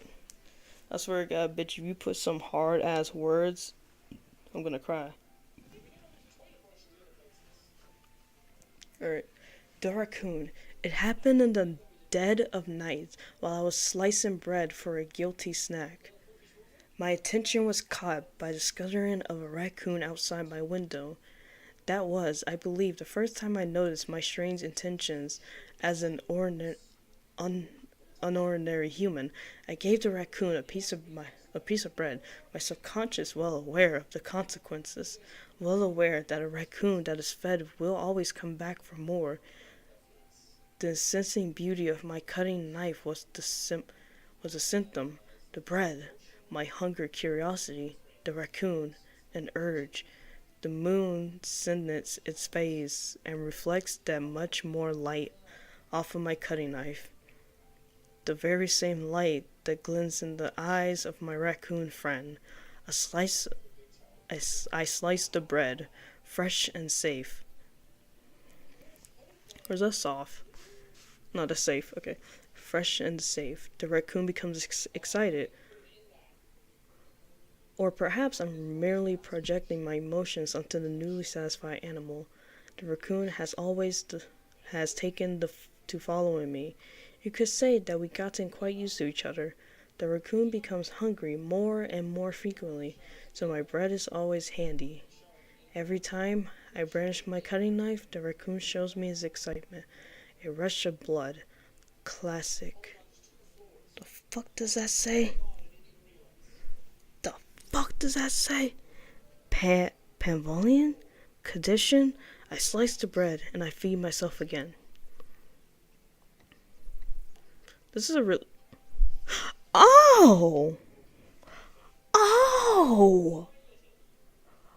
Oh! Wait a minute. This ain't friendly.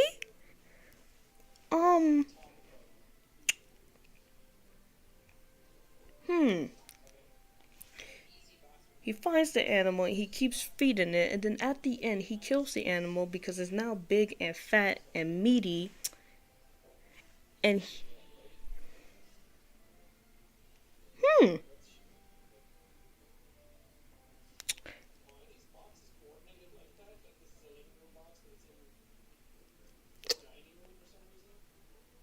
interesting. Okay.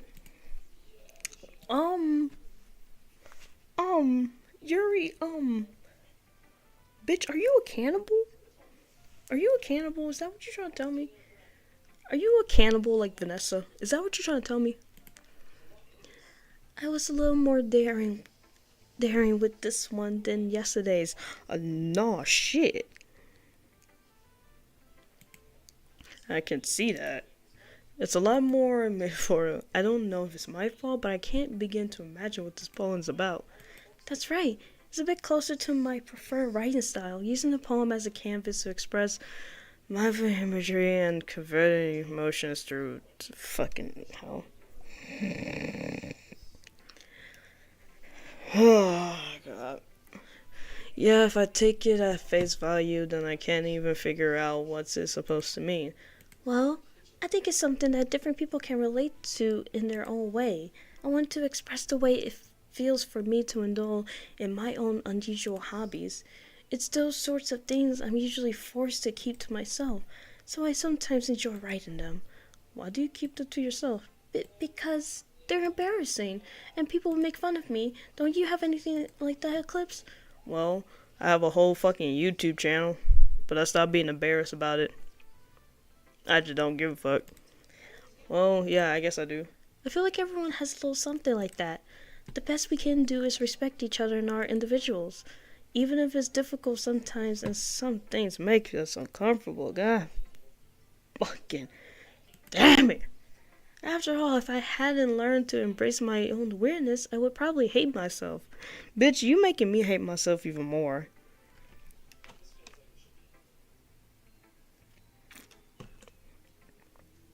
You making me fucking hate myself. After all, if I hadn't learned... Oh, I read that. I might be ranting a little bit now. Bitch, I don't even fucking know what we was talking about. But I'm glad that you're a good listener. Well, so see about that. I'm a traumatized that sickie. I liked your last one better. Huh, really? Well, yeah, I can tell you were a little more daring with this one, but you're really not good enough for that yet. It fell flat. Bitch. I hope you die. I hope you die, Natsuki. That may be true, but I just wanted to try something different. I'm still figuring this all out. I mean, I always like poems that aren't trying too hard. I hate when people try to sound fancy or add more meaning just by using annoying and complicated language. Well, I'm gonna annoy the shit out of you, bitch. Just make it simple, cute, and to the point. No.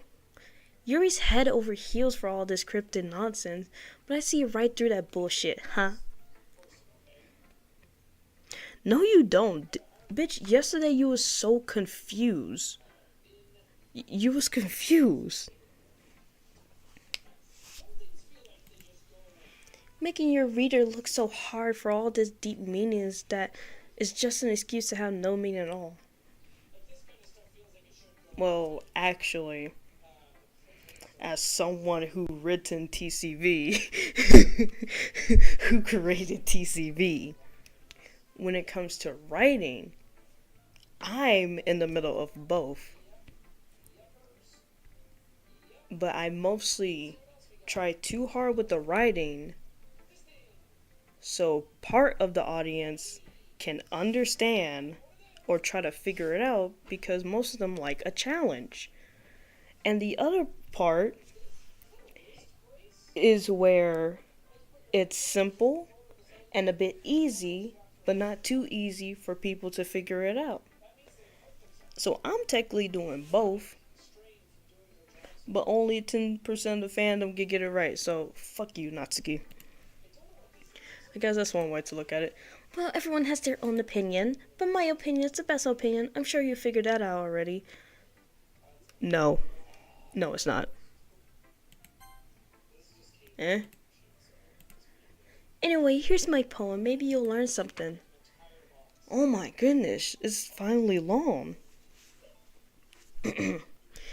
Amy likes spiders. You know what I heard about Amy? Amy likes spiders. Icky, wriggly, hairy, and ugly spiders. That's why I'm not friends with her. Amy has a cute singing voice. I heard her singing my favorite love song. Every time she sang the chorus, my heart would pound to the rhythm of the words. But she likes spiders. That's why I'm not friends with her. One time I hurt my leg really bad. Amy helped me up and took me to the nurse. I tried not to let her touch me. She likes spiders, so her hands are probably gross. That's why I'm not friends with her. Amy has a lot of friends. I always see her talking to people. She probably talks about spiders. What if her friend starts to like spiders too? That's why I'm not friends with her. It doesn't matter. It doesn't matter if she has another hobby. It doesn't matter if she keeps it private. It doesn't matter if it doesn't hurt anyone. It's gross. She's gross. The world's better off without spider lovers. And I'm gonna tell everyone. Gonna tell everyone.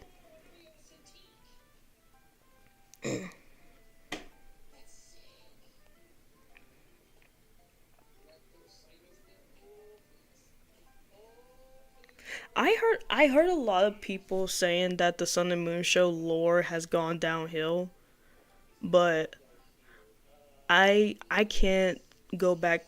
I'm I can't be bothered going to back to the video that I was on last time and then try to catch up.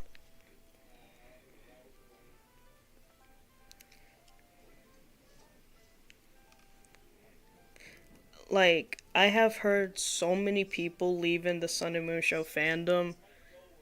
One is because something with one of the actors did. I don't know about that one. That's, to me, that one is just a rumor that has not been proven right or wrong yet. And but a bunch of people have left the Sun and Moon show fandom and went to the other Secure Breeze shows because the Sun and Moon show they either added too many characters, they brought back characters, they're making it more complicated to the point that nothing makes sense.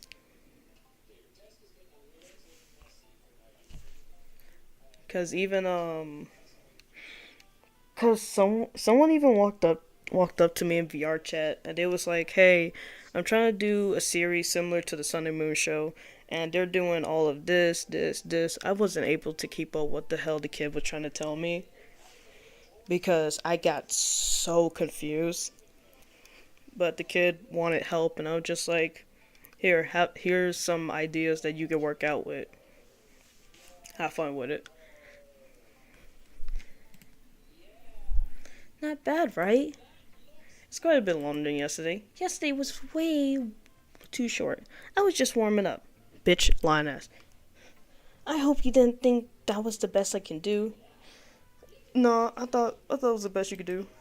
No, of course not. Anyway, the message is pretty straightforward in this poem. I doubt I have to explain it. Sometimes you can explain complicated issues with much simpler. Oh, jeez.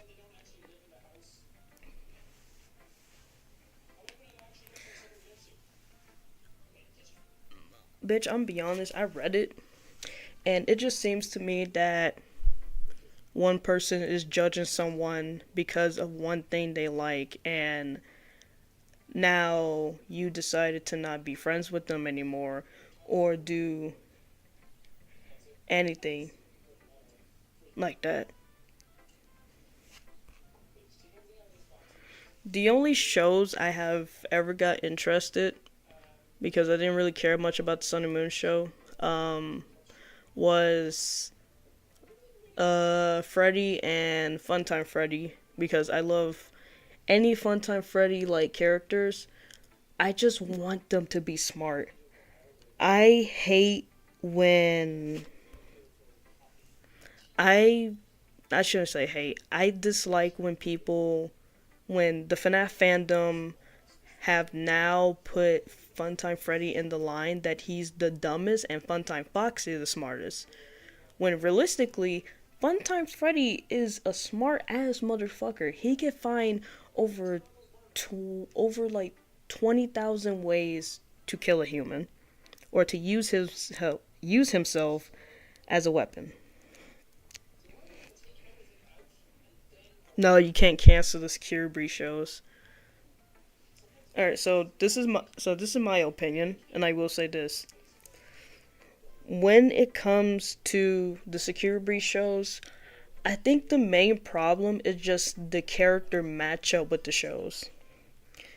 Like you would have thought, oh, Gregory and Glamrock Freddy will be with each other instead of Cassie and Helpy. It should have just been Roxanne and Helpy, and people be like, oh, they can't switch like all of that. the fun time Foxy and Glamrock Chica, they kicked Glamrock Chica out just so they could replace them with Lobit.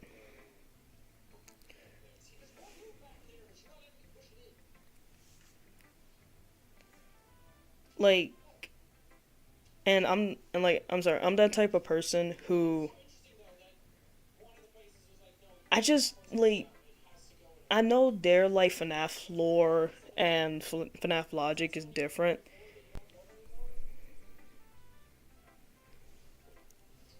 because okay, so here's the thing. I'm more of like trying to do like I'm more of the person who wants to try to do more of this is what FNAF really needs to be.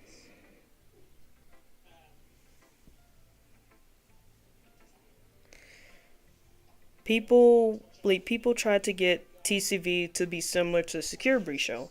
Here's the thing. One is too complicated, and when it comes to making a series, like a book series, if there's a new person, you need to guide them to the beginning all the way to the end. Because for the start of the Sun and Moon show, it was going off easy, easy, easy, and then like bam. That's because of the other show that the voice actor of Foxy has with the voice actor of Lobit. Still, to me, they don't need that many shows. I know they're working like a massive community, but that's too many shows to like for people to keep up, and it's mostly just too much. I'm gonna just say it's just too much. To me, it would have been it probably would have been more interesting if it were just one group of people because there's so many like channels that they are using to monetize and to make more money, which that's understandable, and to make content. But I feel like they should have all just been in one group and put the lore, like try to put everyone's lore together.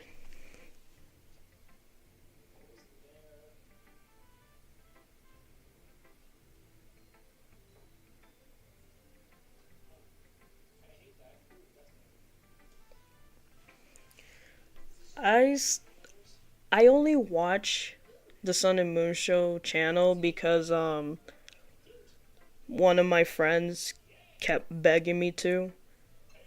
I really didn't want to cuz I was already watching a better like FNAF channel, but I stopped watching them because they deleted their video and said that they gave up on well, they didn't give up on YouTube. They're just taking a break from it and want to do other stuff. And like it was going to good. It just that I was just expecting something. I was just expecting like unexpected stuff because most of the stuff that was happening in the lore, I already knew it was gonna happen. Like before TCV, I was just like they're probably gonna add a Blood Moon character. What they did, they added a Blood Moon character. What happens next? Eclipse is actually evil. Like it's just you can instantly tell what's gonna happen.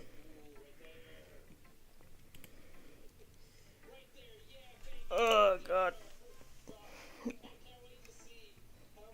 It's only 7:33 a.m. Holy fuck. Why is it? Oh, that's why the sun is out. The sun is out, that's right.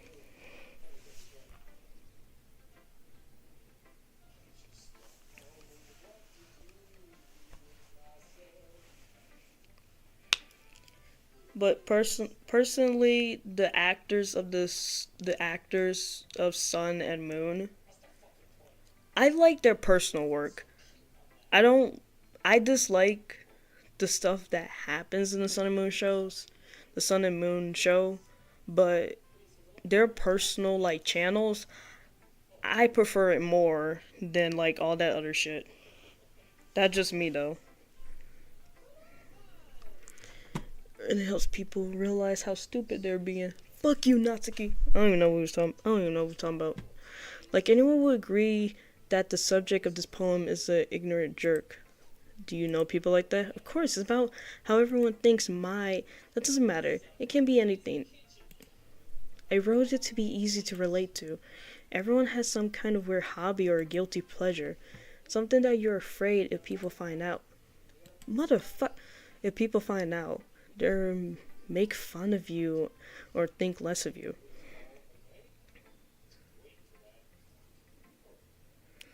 Wait, hold on, they have? Yeah, the actors have like their own personal channels. And I don't watch it a lot, but I watch it sometimes when I have nothing else to watch, and the story is way better than Sun and Moon Show.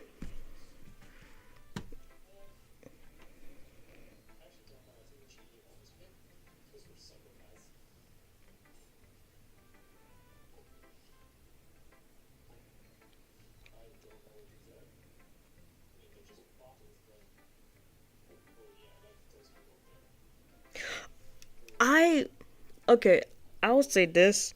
When the trailer of Ruin came out, or when the game Ruin came out, I got so upset when so many people, and this was before the Sun and Moon Show did it, when so many people in VR chat kept on fucking making Ruin Eclipse evil. I fucking hate that shit. Every fucking character that is revealed to a fandom, people automatically make it a villain. And I'm just like, can we please have one character that will stick to being a fucking canon character? Like, is it really that fucking hard? Because it is so rare to find like any Eclipse that is actually staying good. No, they go villain to being a good guy and then back to a villain. It's only me and like two other channels that I know whose Eclipse is actually a good fucking person that actually cares about people.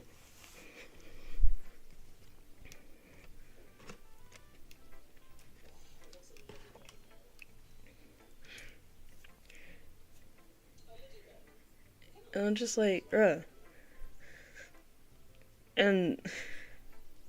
And there was this one person I met when they was role playing as Ruin Eclipse, and they gave Ruin Eclipse the most dumbest reason to be a bad guy. And they were just like, oh, well, Ruin Eclipse was alone for all this time. And I'm just sitting here like, he didn't even fully realize.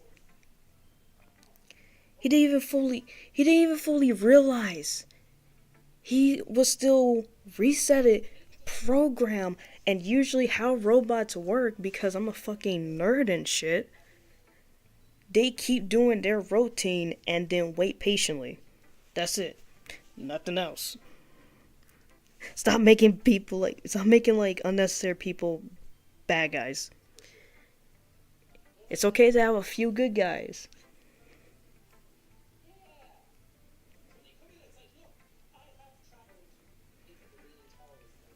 Eclipse, what is your opinion solid from Sun and Moon Show?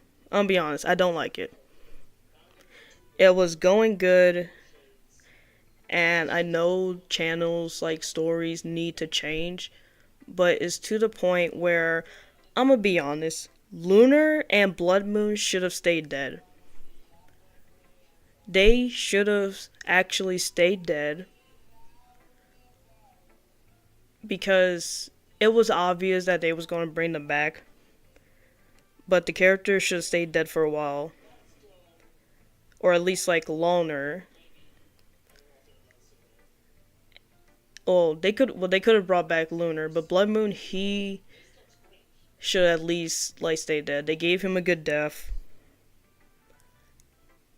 If there was like a more better reason to bring him back, then yeah, because I'm gonna be honest, when Blood Moon came back, I was expecting him to not be teaming up with anybody. I wanted that motherfucker to fucking start beating the shit out of everybody. He's like, oh, I got the rhymes and I love blood, so I'm gonna beat yo ass, yo ass, yo ass, yo ass, yo ass. It doesn't matter if they were good to him, bad to him. I wanted him to be a better villain than Eclipse. And Eclipse was a good villain. And then he fucked up and then went soft, and I was like, you know what, I'm gonna stop watching. Well, I was gonna stop looking at the clips of it, and I saw like people making memes like the Sun and Moon show Eclipse was like, oh, I'm like I just had like a traumatic like childhood or like backstory, and I'm just like, I don't give a fuck. I don't give a fuck. Once you a villain, your ass need to stay as a fucking villain.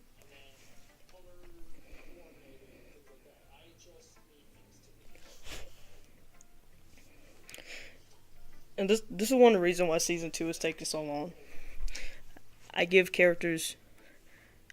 characters like actual meanings and reasons, because if I don't, then I get mad at myself. You guys probably don't be noticing it, but I fully notice when I write, and it's so annoying to me.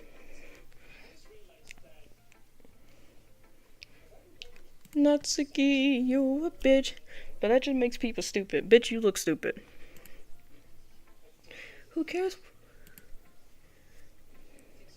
Opinions on people making Blood Moon a bloodthirsty character. Okay, so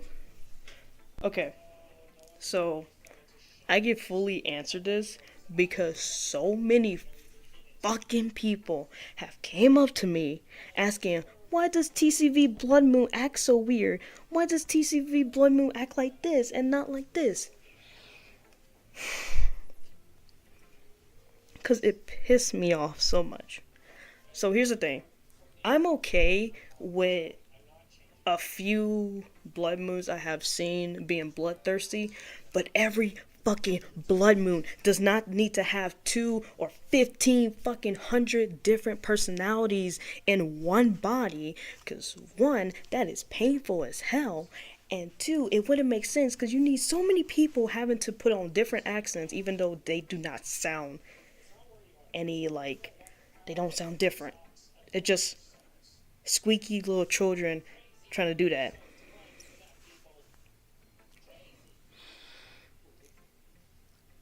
And the thing is,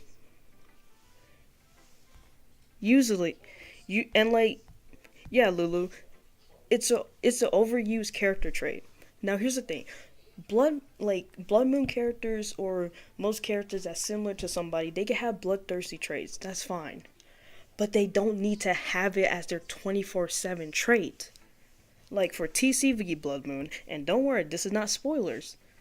For TCV Blood Moon, he is more calm, soft, and kind.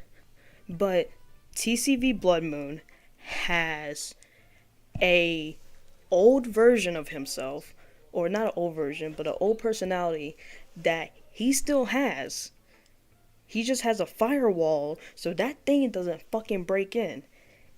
That's his old self from the blood drops. It caused him to be bloodthirsty.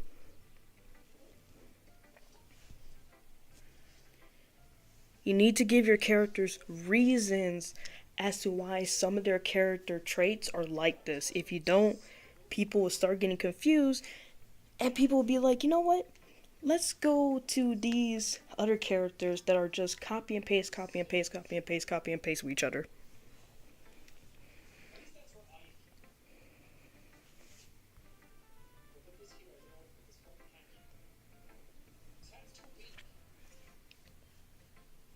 So, yeah, as you guys can already tell, or you haven't already figured it out, I make sure I take notes and make sure that characters have a reasoning. Like the way for Eclipse. If TCV Eclipse resets, what will happen to me? I'm going to act like ruin the Eclipse. Because in the lore, Secure Breach comes out first, then Ruin, and then TCV.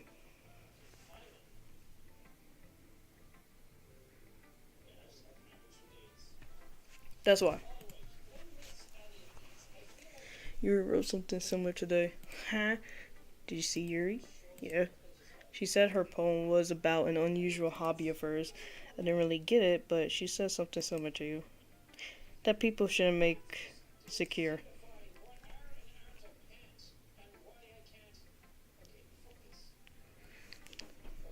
I didn't even fully see. I didn't even see what the rest said. Lunar's death was a turning point, then he came back. Yes, with trauma, but like, why would he return in the first place? I don't know. I think it may be because I feel like because they needed someone to partner up with Earth, but I feel like Earth and Monty, that would have been better.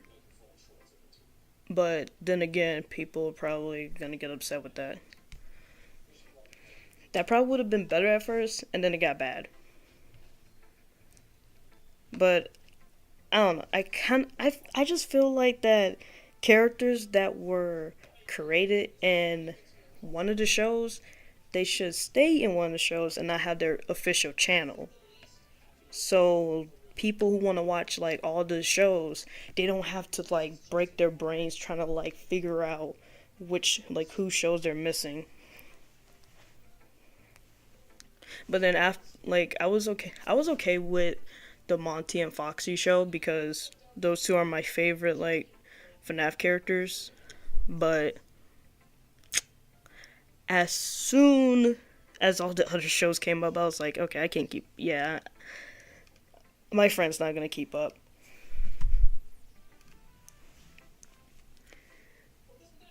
Also, I just hold on. I just noticed something. All of their suits, all their uniforms look really tight on them. Cause like, look at that. Look how her arm is. That looks uncomfortable. I cannot have my so I cannot. I'm that type of person who cannot have their clothes twisted because I will get really annoyed for the whole entire day. Really? Well, I mean, Yuri's pretty weird, so I wouldn't doubt that she has some weird hobbies. Bitch! Not that there's anything wrong with that. I was about to say. Yeah, it's not like I would judge her or anything. Natsuki has trouble in finding words. I guess I should try not to be mean to her. If she feels insecure about her weird shit.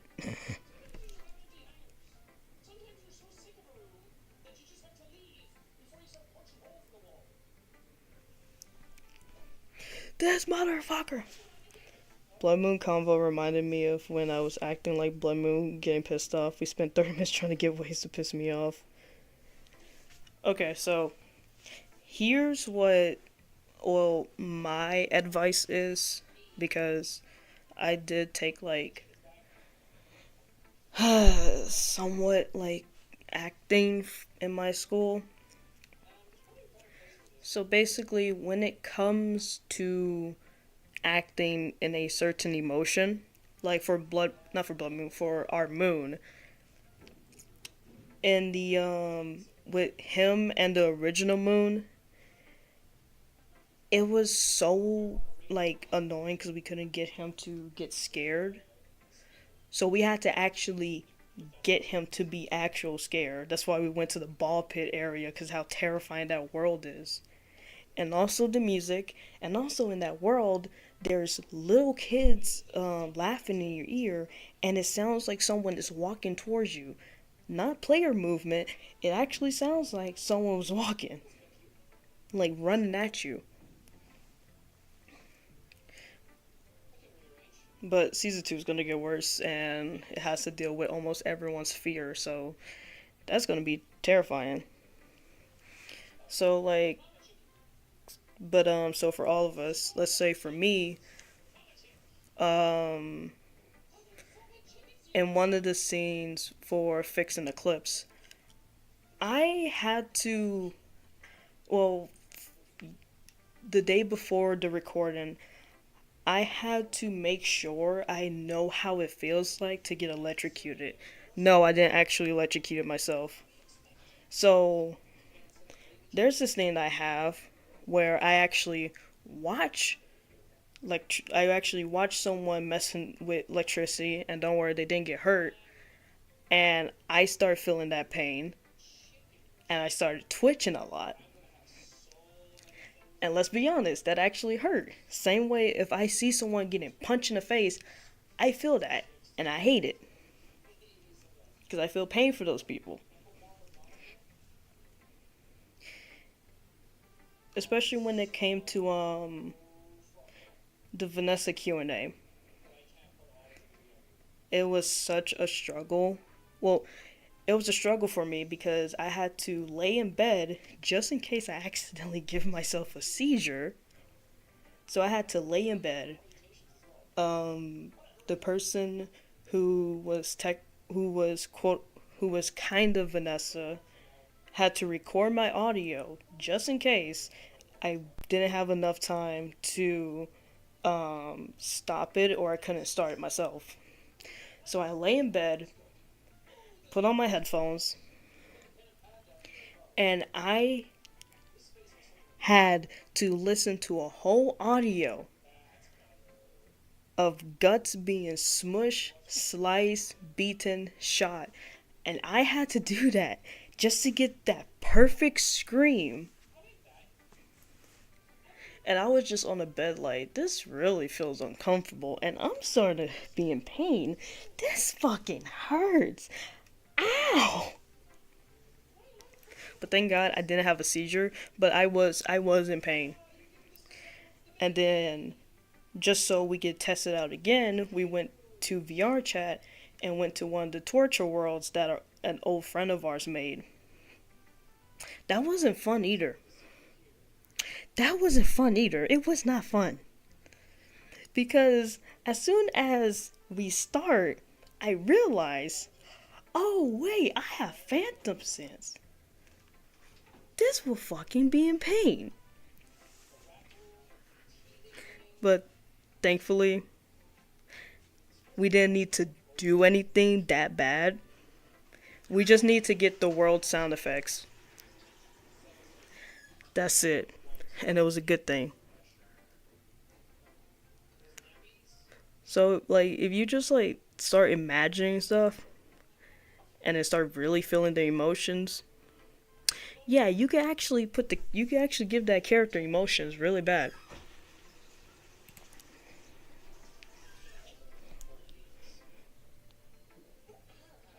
Yeah, he does. Bet the neighbor was concerned. I think the neighbor should be concerned about a bunch of other stuff, but for as long as I've been here, there's no complaints except for a dog barking. That's really it. And that's okay. Like you'll have like certain days of like there'll be days where I'm home alone and I just randomly start screaming because I gotta let some frustration out. Or Black Hole would be playing a game and then like you hear him shout it. I mean like a few months ago when me and Black Hole went to take out the trash, there was someone across the house across the street who was yelling. What do you mean? There's a lot of stuff.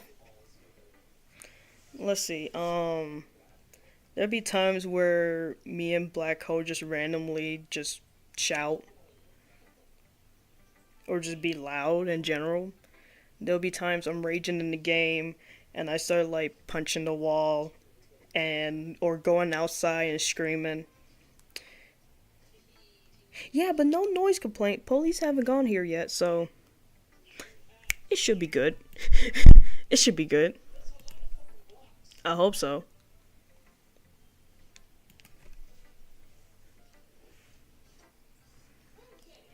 Yeah. And the main reason I did most of this because in acting or drama class, um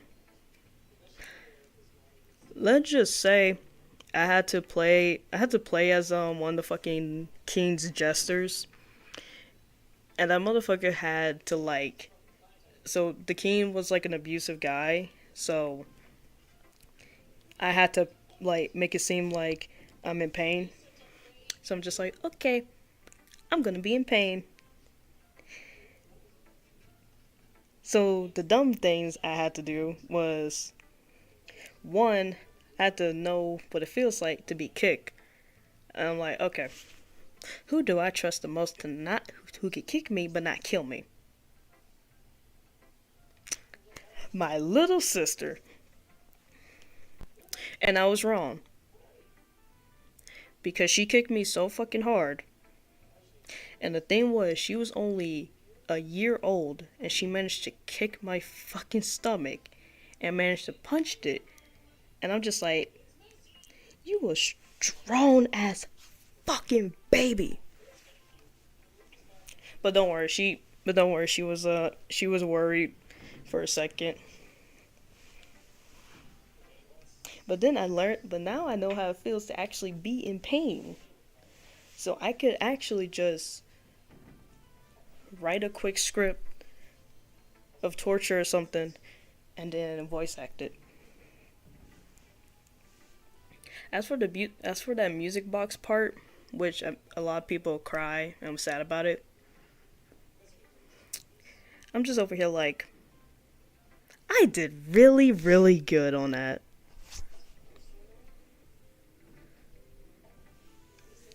I did super good on it. Good job, me.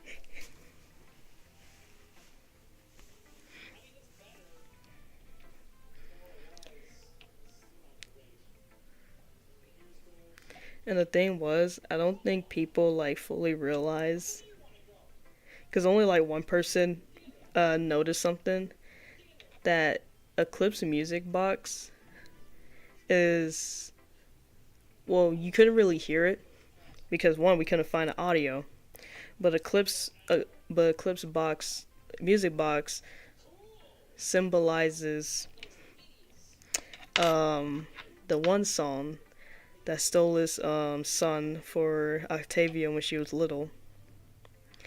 And that was going to, and if Eclipse Music Box was still fixed, he would have started playing it for Dawn to calm her down. But that ain't gonna happen, is it? The only time I was good with emotions for my character was crying. I figured out how to make myself cry on command. For me, I'm just for me, it just I just like think of like the most traumatic shit that has ever happened to me and just start fucking crying. Not too much because can't have a mental breakdown, but I just start crying.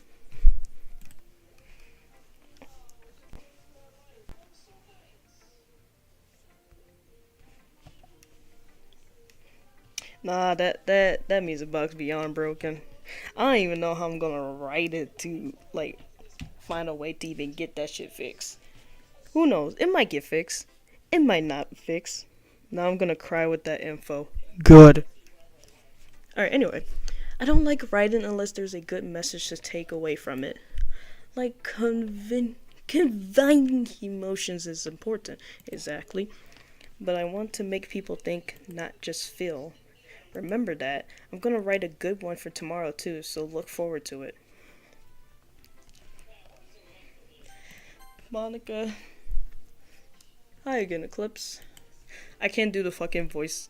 I can't do the fucking voice acting no more, cause every time I do, I'm just like, ugh, I'm dead.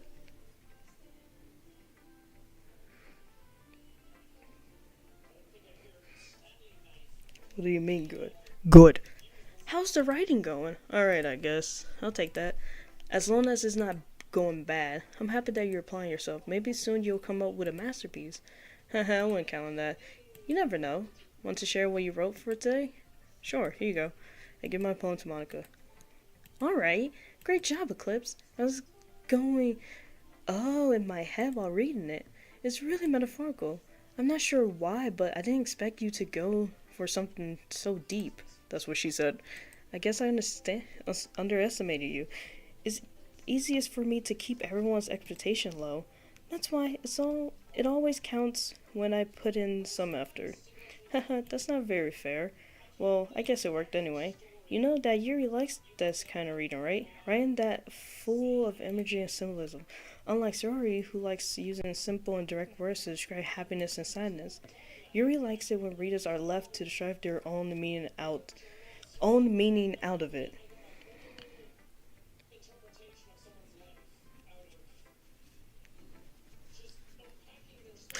Hey, that's basically what I do.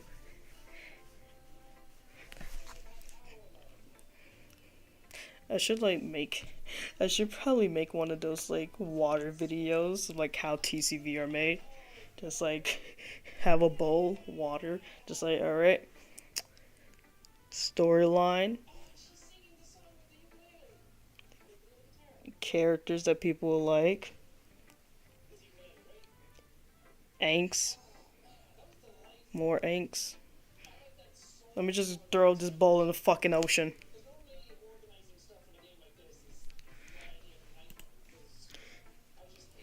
It's very challenging to write like that effectively, both allowing people to get something out of it just by feel. Good. Or letting them deeply analyze all of the news. Good. I want people to analyze stuff. I want people to analyze everything I do. Well, not everything, because then it's gonna be like how FNAF is. People overanalyze it, and then they lose track of lore. So, no. Anyway. It can take years of practice, which I'm assuming Yuri has at this point. I never really asked though. I'm sure I'm nowhere near her level yet. Don't worry so much about that. You do your own thing. Just keep exploring and learn by trying new things. But anyway, you want to read my poem now? I like the way... God damn.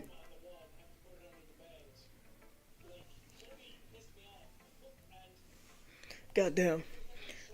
I like the one... I like the way this one turned out, so I hope you do too. Alright, let's take a look. Save me. Save me.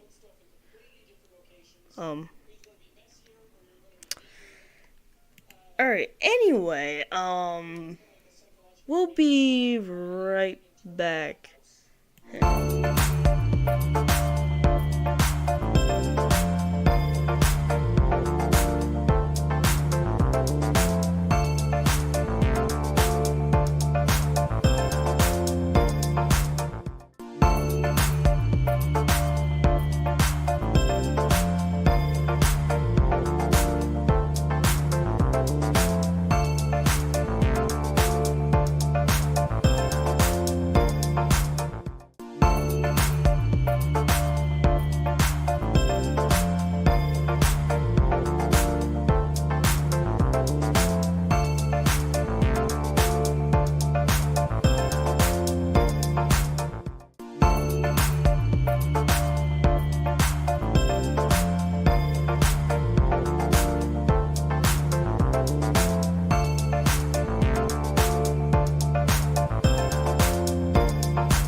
Alright, I'm back.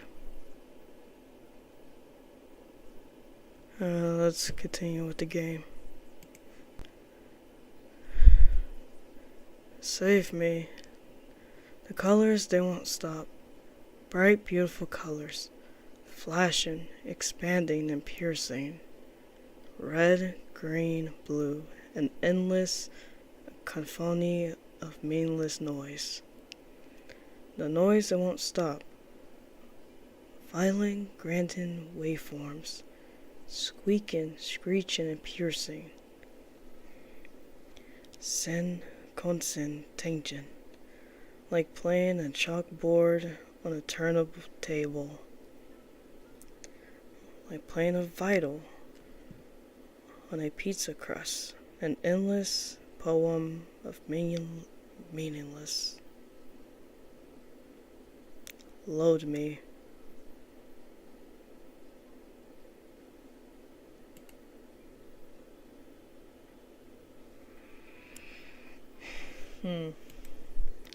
It's even more abstract than your last one, huh? I guess it's just the way I write. I'm sorry if you don't like it. No, I never said that. It's just a kind of thing I never really seen before, I guess.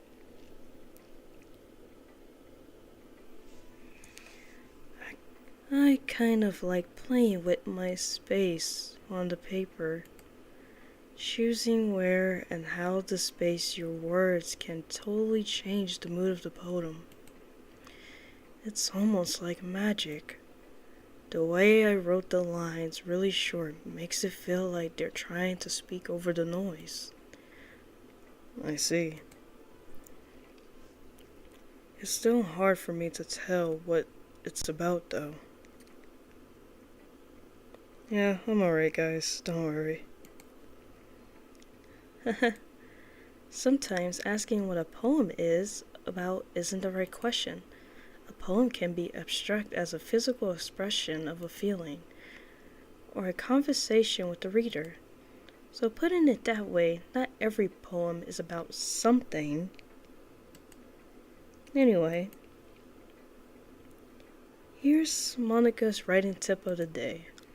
Sometimes you'll find yourself facing a difficult decision. When that happens, don't forget to save your game. You never know when you might change your mind, or when something unexpected may happen.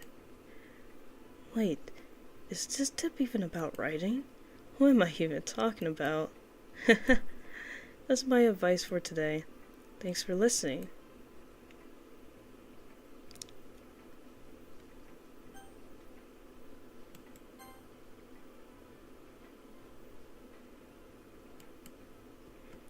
Eclipse, I really love your poems. I can't believe you've been hiding these from me. I'm not hiding anything. But your poems are so good. Yesterday's, and this too. You can't tell me you hadn't done this before. I mean, you're really the only one who feels that way, so... No way! Not even Natsuki? Well, I guess Natsuki is the least likely to admit how much she likes something, but I don't think it's that. What do you mean? Well, I guess I'll be honest about it. It's a lot easier to write poems when I'm thinking about you. What? Stop thinking weird things, you fucking idiot. I just mean that you're a really expressive person, I guess. How am I supposed to write poems about my own stupid life? But you somehow make everything in your life an adventure. Even the little things. Like cooking? Let's not talk about that. So yeah, I guess what I'm saying is that I can feel more feelings through you than I can through myself. Which is really an interesting way to put it. Especially when two becomes one thing. We have that kind of weird connection. It's your fault for getting in my business all the time. Huh? I don't know if I understand. You never understand when I try to explain things to you, do you, Saru? Hey, I'm not a kid, you know. Are you sure about that?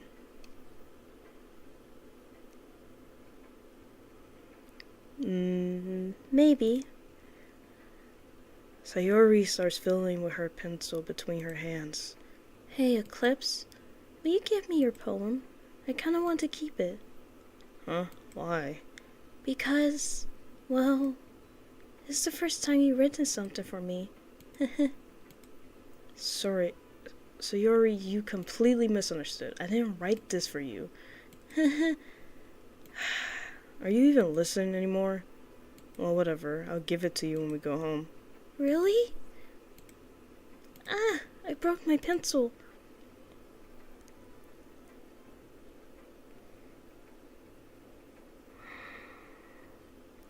Sayori hastily bends down to pick up the piece she dropped, but being inattentive of her surroundings, she bumps right into me. So sorry. It's fine. I'll get it for you. I bend down and pick up the broken pencil. Sayori clenches the desk beside her to support herself, knees shaken. I'm a little clumsy today. Let's sit down, Sayori. Yeah. I grab Sayori's arm and help her sit at the desk. Anyway, I still haven't read your poem. Oh, sorry, I forgot. But it's not as good as yours. Jeez, don't worry. I'm sure I'll like it. Bottles. I pop off my scalp like the lid of a cookie jar. It's the secret place where I keep all my dreams. Little balls of sunshine, all rubbing together like a bundle of kitties. I reach inside with my thumb and forefinger and pluck one out. It's warm and tingly. But there's no time to waste. I put it in a bottle to keep it safe, and I put the bottle on the shelf with all of the other bottles. Happy thoughts, happy thoughts, happy thought, happy thought, happy thought, happy thoughts in the bottles, all in a row. My collection makes me lots of friends. Each bottle a starlight to make amends. Sometimes my friend feels a certain way. Down comes a bottle to save the day. Night after night, more dreams. Friend after friend, more dreams. Friend after friend, more dreams.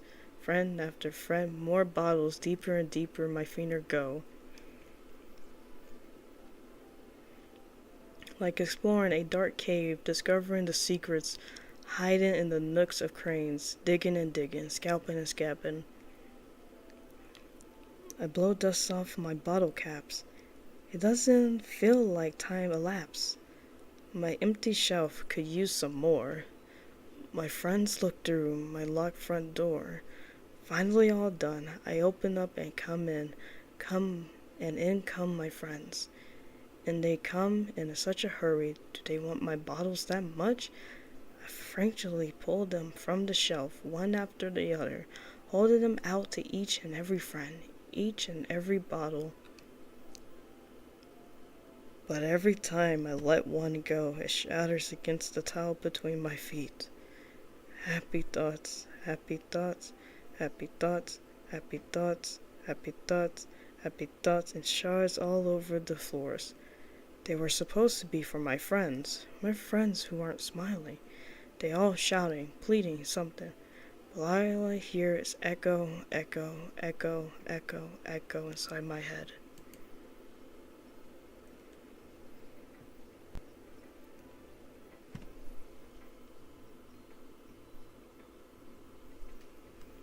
Holy crap.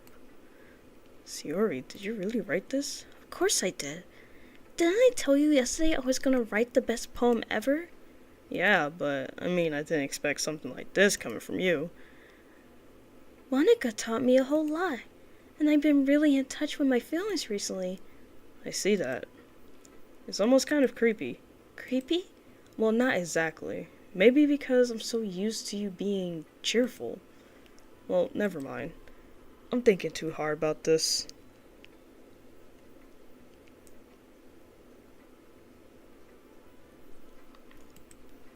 The poem it came out good, so you should be proud of it. Aw, thanks. I feel like I was meant to express myself this way. It even helps me understand my own feelings a little bit better. Writing is like magic. God damn it. You guys seem pretty passionate about it, huh? I hope you keep it up. Yeah, writing's the best. I'm gonna keep writing until I die. Don't get ahead of yourself. Sayori always had a habit of getting obsessed with something before dropping it no more than a week later. I wonder if this is one of those times, but seeing the passion in her eyes makes it hard for me to be specific.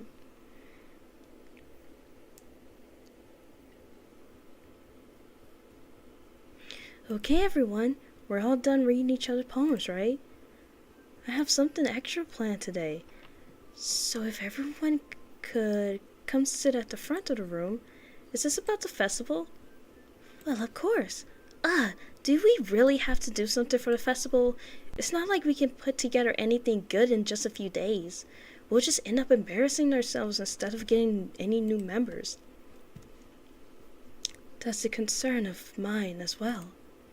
I don't really do well with last-minute preparations. Don't worry about it. We're going to keep it simple, okay? We won't need much more than a few decorations. Sayori has been working on posters, and I designed some pamphlets we can give out during the event.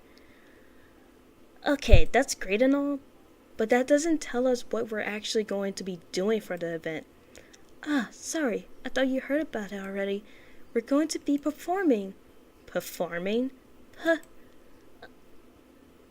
Monica? Yeah, we're going to be having a poetry performance. Each of us are going to choose a poem to recite during the event. But the cool part is, we're also going to let everyone else come up and recite poems too. Sayori's putting it on all the posters in case anyone wants to prepare ahead of time. Sayori, who's been coloring the poster, holds it up for us to see. Are you kidding me, Monica? You didn't already start putting these posters up, did you? Huh? Well, I did. Do you really think it's that bad of a deal? Well, no. It's not a bad idea, but I didn't sign up for this, you know? There's no way I'm going to be performing in front of a group of people like that. I agree with Natsuki. I could never in my life do something like that. Imagine that Yuri shakes her head in fear. Guys? No, sorry. I understand where they're coming from. Remember that Natsuki and Yuri have never shared their poems with anyone until just a couple of days ago. It's a lot to ask for them to recite their poems out loud to a whole room full of people. I guess I kind of overlooked that. So I'm sorry. But I still think we should give it our best. We're the only ones responsible for the fate of this club. If we start the event and each put on a good performance, then it will inspire others to do the same. And the more people who perform, the better we'll be able to show everyone what literature is all about. Yeah, it's about expressing your feelings, being intimidated with yourself, finding new horizons, and having fun. And that's right. And it's those reasons that we're all in this club today. Don't you want to share that with others? To inspire them to find the same feelings that brought you here in the first place. I know you do. I know we all do. And if all it takes is standing in front of a room for 2 minutes and reciting a poem, then I know we can do it.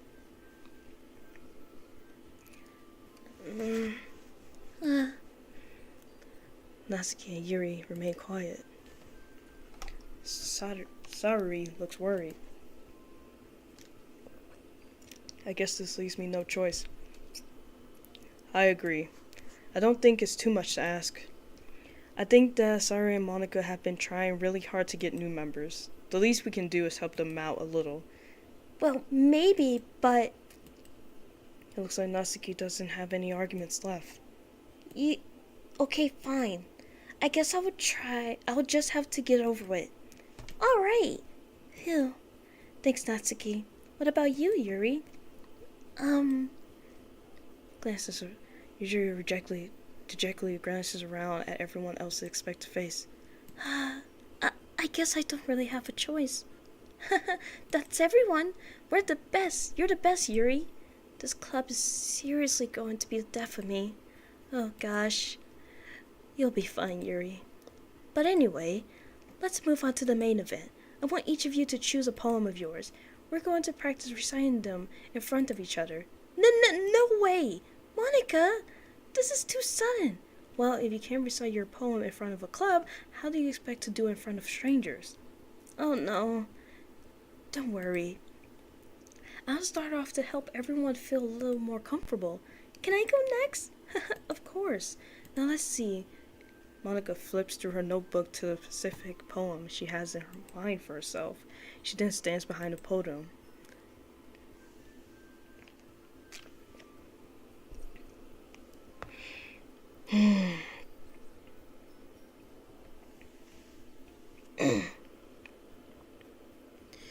The title of this poem is called The Way They Fly. Ahem. Anna begins reciting her poem. Her clear, confident voice fills the room. More than that, her inflection is present. She knows exactly how to apply emotion behind each line she recites, bringing the words to life. Is this something she's done before? Or is she simply a natural? I glance around me. Everyone has their eyes on Monica. Sayori looks amazed. Yuri has an intense expression on her face that I don't understand. Finally, Monica finishes the recitation. The four of us applaud. Monica takes a breath and smiles. That was good, Monica. Thank you very much. I was just hoping to set a good example. Are you ready to go next, Yuri? I'll go next. What? Yuri's fired up all of a sudden. Yuri clenches a sheet of paper between her hands and stands up. Keeping her head down, she walks quickly over the poem. The poem is called... Yuri anxiously glances at each of us. You can do it, Yuri.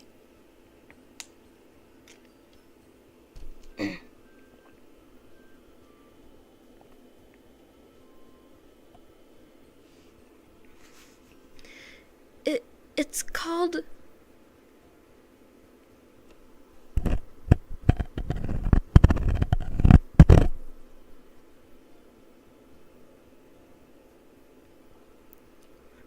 After image of a crimson eye. Yuri's voice shakes as she starts reading the poem. Just a moment ago, she practically refused to do this. Why is she suddenly putting in so much effort? As Yuri gets past the first couple of lines, her voice changes. It's almost like what happens when Yuri gets observed into her books. Her quivering words transform into a sharp symbols of a fierce and confident woman. The poem is full of twists and turns in the structure that she includes with perfect timing. This must be a rare glimpse into the whirling fire Yuri keeps concealed inside her head. Suddenly she finished. Everyone is stunned. Yuri snaps back into reality and glances around her as if she bewildered even herself. It's up to me to save the situation. I'm the first to start appalling. Everyone joins me afterwards and we give Yuri the recognition she deserves.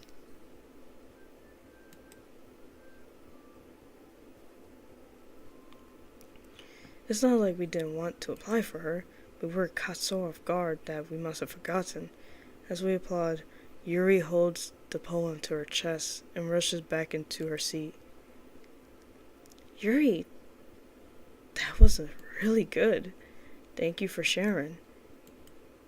Looks like Yuri is down for the count. Okay, I guess I'll go then. Yuri hops out of her chair and cheerfully walks it to the podium. This one's called Mamio. Ah, sorry, I giggled. Sayori, it's a lot harder than I thought. How do you guys do it so easily?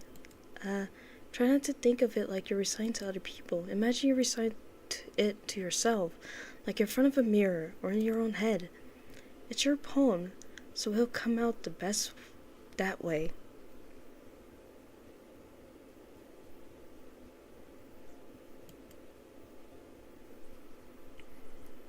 I see. Okay then. Sayori begins her poem. Somehow it feels like her soft voice was made as a perfect match.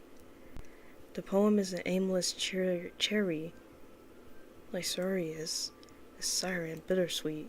If I were to read this on paper, I probably wouldn't think much of it, but hearing it come from Sayori's voice almost gives it a whole new meaning. Maybe this is what Sayori meant when she says she likes my poems. It's like I get to reach more deeply into someone. That's what she said. I thought I knew through and through. Sayori finishes and we applaud. I did it! Good job, Sayori. Even Eclipse likes it. I guess that's a good sign. What does that even mean? It came out nicely, Sayori. The atmosphere of the poem fits you really nicely. But it might be that other poems wouldn't work quite as well with that kind of delivery. I don't really understand. In other words, I've seen poems of yours where that sort of gentle delivery wouldn't work as well. They might need a little more force behind it, depending on what you're reading. Oh, I know what you mean. That's well.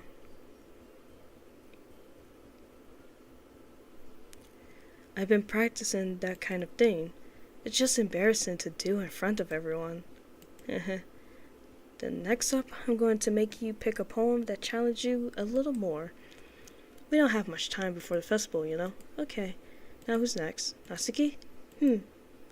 Don't make me go before Eclipse. It's not like I can compare to you guys anyway. Might as well let Eclipse lower everyone's standards a little before I have to do it. Natsuki. It's fine. I might as well get it over with. But it's not like I have much of a selection of what to read. I'll just have to go with what I wrote for today. I stand up and step in front of the podium. Everyone has their eyes on me, making me feel terribly awkward. I recite my poems. Since I'm not exactly confident in my own writing, it's hard to put energy into it. Despite that, once I finish, I receive applause anyway.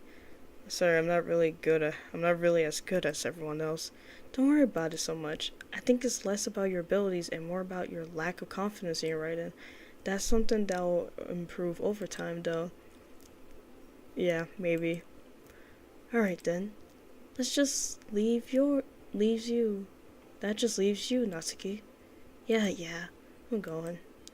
Natsuki begrudgingly gets out of her seat and makes her way to the podium.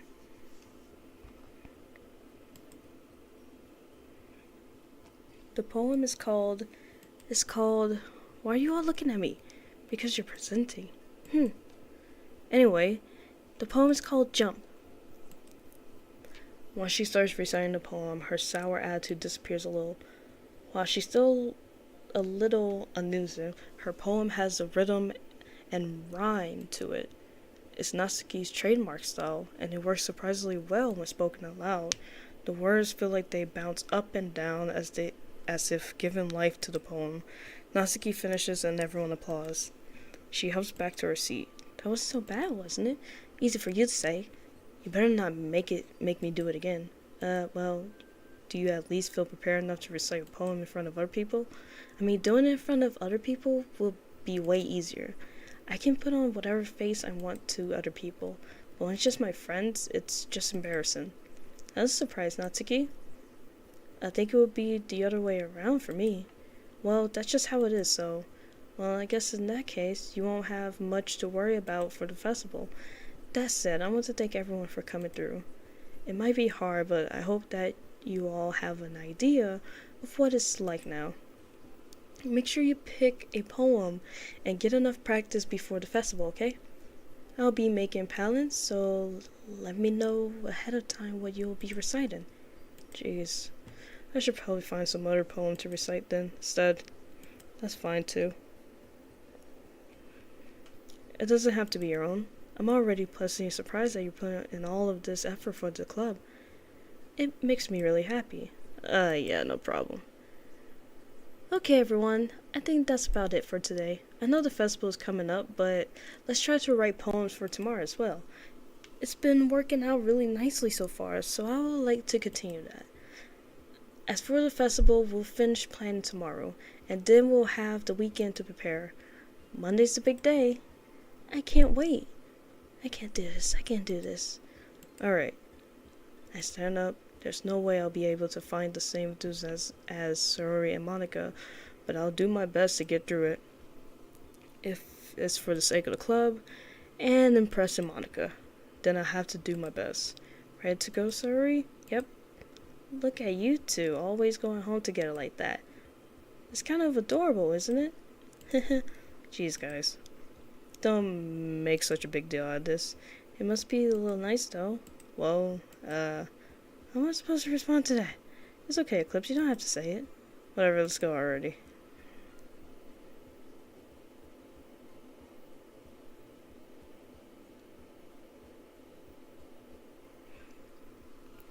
I walk home with Sorry once more. Even though it's only been a few days, a lot of things have already changed. But today, Sorry is being a little quieter than usual on the way home. Hey, Sorry? Sorry, I was spacing out. No worry. I was thinking about something from earlier. I like how we get to, Sorry fumbles with her words. So let's just say that one day Yuri asks to walk home with you. Huh? What would you do? What kind of question is that? You're kind of putting me on the spot here?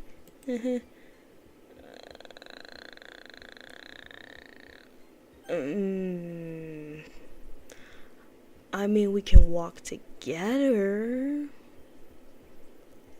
I mean, we could, like, walk together and stuff, but, like, you've been really annoying. And I like to talk about stuff with Yuri, but you could join the walk? Walking home with Yuri, huh? Why does the thought of that make my heart pound? I mean, given how hard it is for her to socialize, I would feel awful turning her down, so isn't she so beautiful and smart? That has nothing to do with what I just said. Haha, you admitted it. Jesus fucking Christ. There's not even any point in speculating something that's never going to happen. Well, maybe, but I just like to think about it. It's not long before you won't need me anymore, you know? Need you. Sayori, I can't figure out how you're seeing things in your head right now. Sorry. Everyone is different. Nobody in the club is a replacement for you. If you say so. The conversation trails off and I'm left feeling awkward. But it was kind of her fault for trapping me with such a weird question. I can't just lie to her. But if there's something that makes her happy, I would hate to take that from her. That's why I said there's no point. Then again, the festival's only a few days away. Who knows what will happen in that time?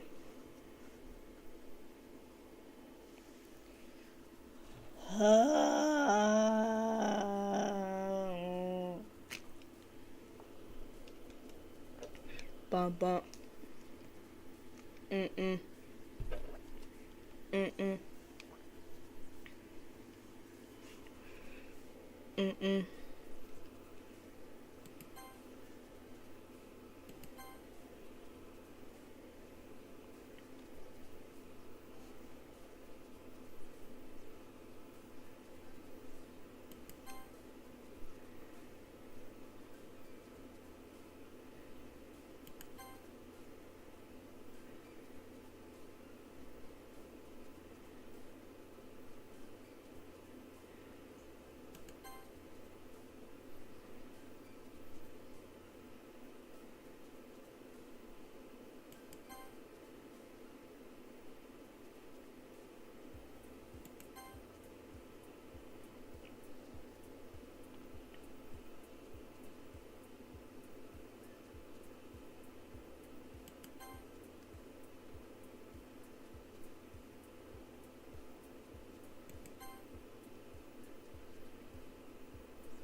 Huh? What the fuck? Huh? What the? Oh shit. Ow. That hurt my head. Ow.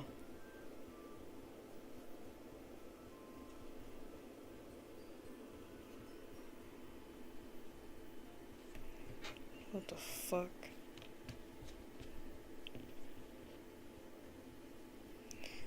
Sorry. God. Sorry, I had a system software update. Ow.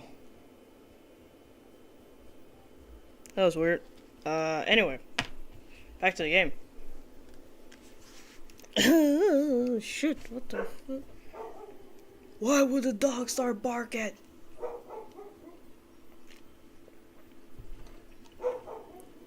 God damn, when will I be done?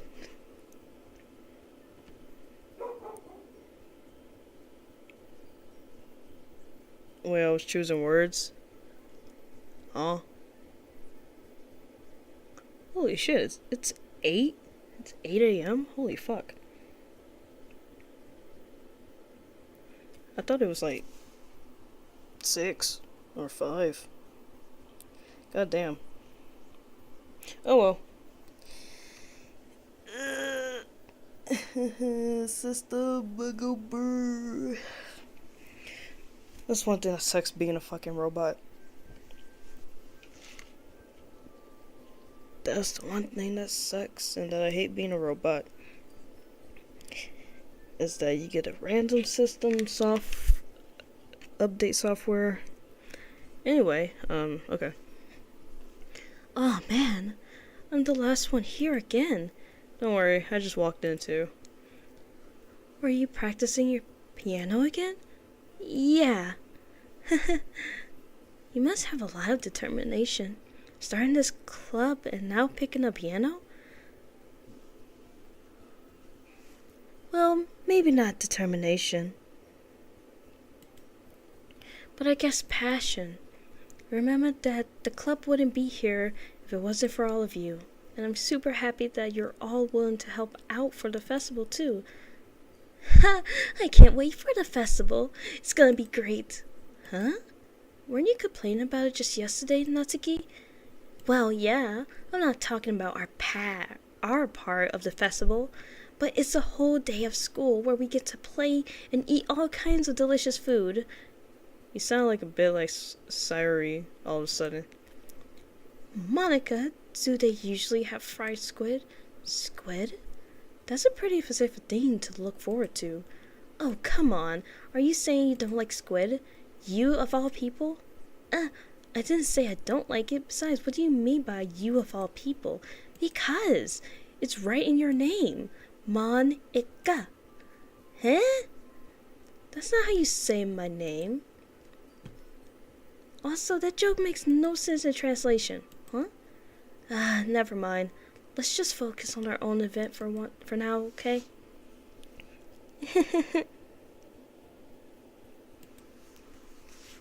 Fine.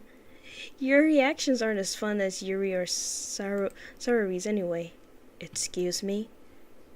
Where's Sayuri anyway? Oh, there you are.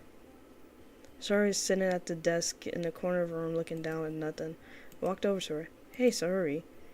I waved my hand in front of her. You're spacing out again. Sorry.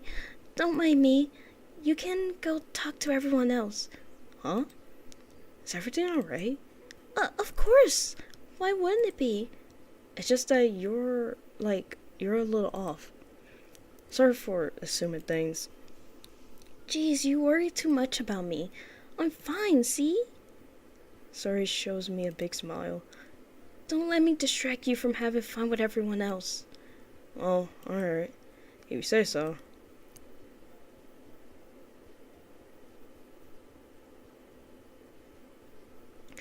I wearily glanced at Sayuri before turning back towards everyone else. But the conversation has already dispersed with everyone back at their usual activities. Maybe I should just ask Monica if she knows anything about Sori recently. Since they've been preparing for the festival, they must be spending a lot of time together.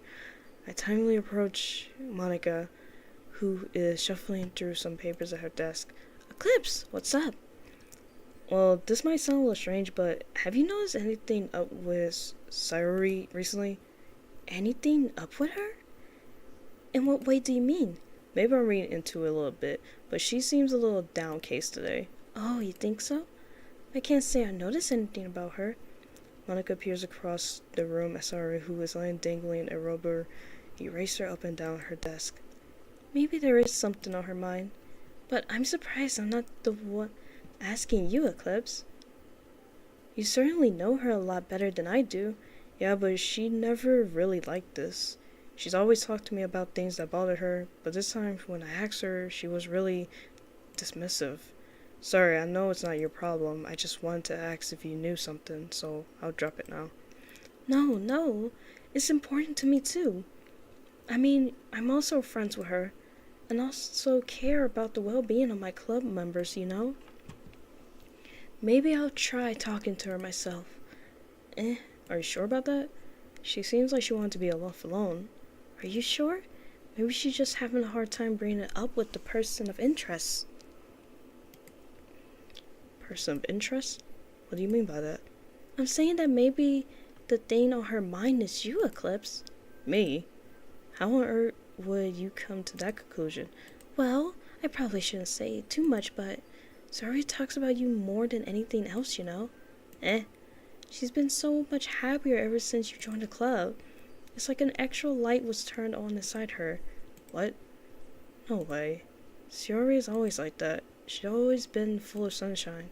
It's not any different now that it always been. You're so funny, Eclipse. Have you thought that maybe you always seen her as cheerful? Because that's just how she is when she's around you? I said too much. I'm sorry, what do I know anyway?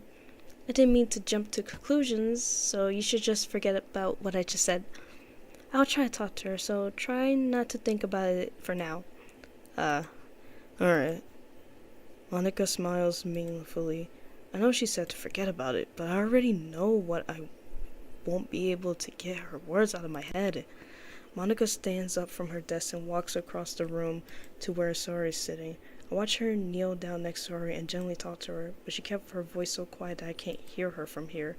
I sigh and sit myself down. I know Sori told me not to worry about her and to have fun with everyone else, but that's impossible to do when she's behaving like this. Exactly how much do I care about her that I'm letting this weight me down so much? Now it feels like I'm the one behaving out of ordinary. But there's nothing I can do besides wait for Monica. Why does it feel like I'm being watched? I glance around the room. Suddenly I notice Yuri peering at me from over her book. She looks away just as quickly with a flustered look on her face. I realize that she won't get anywhere like this. I never really seen Yuri approach anyone or start a conversation on her own accord, so I have no choice but to approach her myself. By now, it's a little easier for me to do that. I stand up from my desk and sit in one next to her own. I didn't mean to bother you or anything. Relax, you didn't even do anything. But I could tell you wanted to be left alone with your thoughts. Alone my thoughts? How were you even able to tell I was thinking like that? Well, it's something that I do a lot. So it wasn't hard for me to spot based on your posture and expression. Not that I was staring or anything. I didn't do anything creepy like that. In any case, I guess you were right. I'm sorry if I caused you any concerns. Don't apologize. Your troubles are only the concerns of those who are willing to share in that concern. Of course, there are certainly those who find the most comfort in keeping to themselves. But if you would prefer to share what's on your mind, then I would be glad to hear. Listen.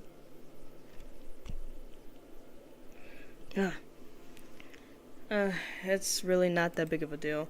I was just feeling a little bit uneasy about Sayori. Sayori? Yeah, she seems a little off today, but when I asked her about it, she didn't want to admit to me. So I can't help but wonder if something happened to her. Oh, that's quite romantic. Eh? Sorry, I didn't mean to say something stupid. It's not that. I just didn't want you to misunderstand. Sayori and I have been friends for a long time, that's all. Ah, I see. Then perhaps it is unusual for her to be dismissive to you about it. Or maybe I'm just reading into it a little too much. Eclipse. The world is full of meaning often hidden deep beneath plain sight.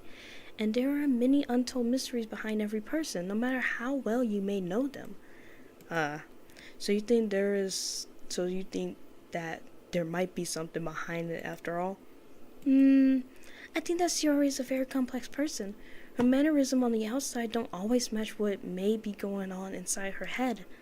And she may not always know what she wants. I noticed her strange behavior today too, and I also feel some concern for her. But in your case, it looks like she was fully occupying your thoughts, wasn't she? Well, I guess that was the case. Sayori, she really means a lot to you, doesn't she? I guess, but you don't need to put it that way. We're just good friends, that's all. Yuri suddenly looks deeply into my eyes. Her expression is gentle and curious, as if she was searching for something. Embarrassed, I averted my gaze. Sometimes a person mysterious mysteries are untold even to themselves, and you, as someone honest and caring, may uncover feelings you weren't aware were you in. That is, I think that she would be a very fortunate person to have you feel that way about her. Yuri, you're giving me way too much credit. I'm a pretty simple guy, so I think I'm pretty good at understanding my own feelings. I'm not nearly as psychosexual as you. That's not a compliment, is it? It is what it is. Anyway, as long as we're here, why don't we do some reading? Well, as long as you're okay with it. Yeah. I should be taking my mind off this whole thing anyway. Why don't we go ahead and get started? Yes, let's. Actually, I have a request. Do you mind if I make some tea first? Not at all. Thanks very much. If there's one thing that can make my reading time here any better, it's a nice cup of tea. Not to mention for yourself as well. Yuri stands up and makes her way to the closet. Oh my god. Oh god damn.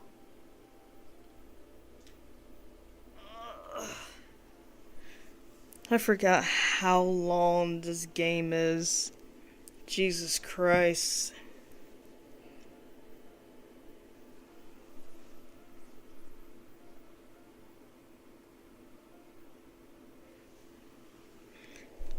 This game is so long.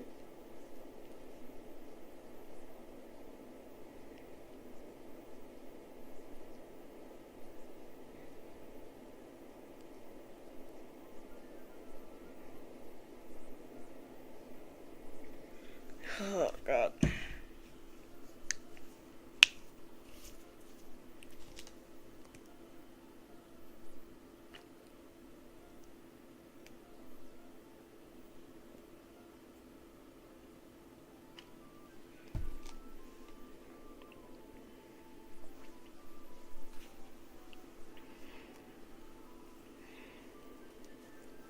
Oh my god, this game is so fucking long.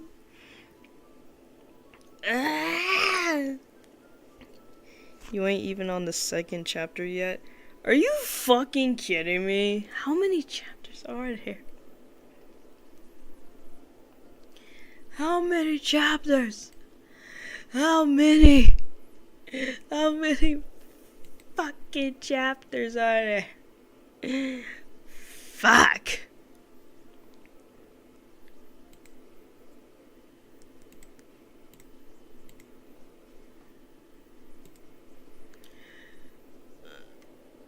Oh my god. Oh, 3? Damn! 3 chapters? Shit, no wonder I'm still on chapter 1. Fuck. Oh my fucking god. Bruh. I don't even know if I'm even close to the end of chapter 1.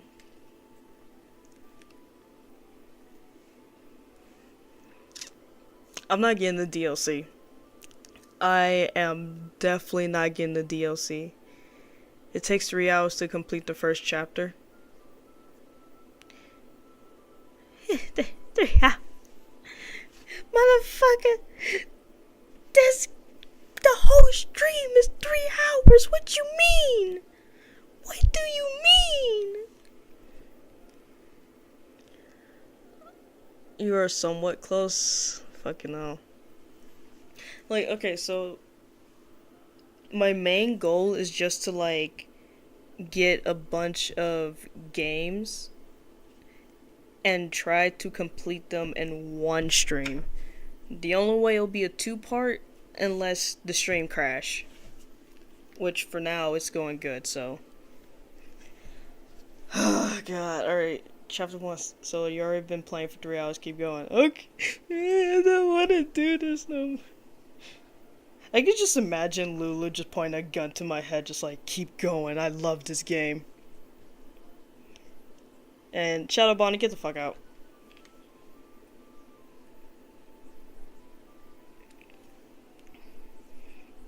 Alright. I'm gonna wait till... Alright, I'm gonna wait till it's like 9:30, and then I'm gonna take a break. Oh my god. Oh my god. Keep going. Okay. I follow and watch as she retrieves a small water pitcher from the shelf. The kind of with a filter inside. Can you please hold this for a second? Sure. Yuri hands me the water pitcher and also fetches an electric skillet.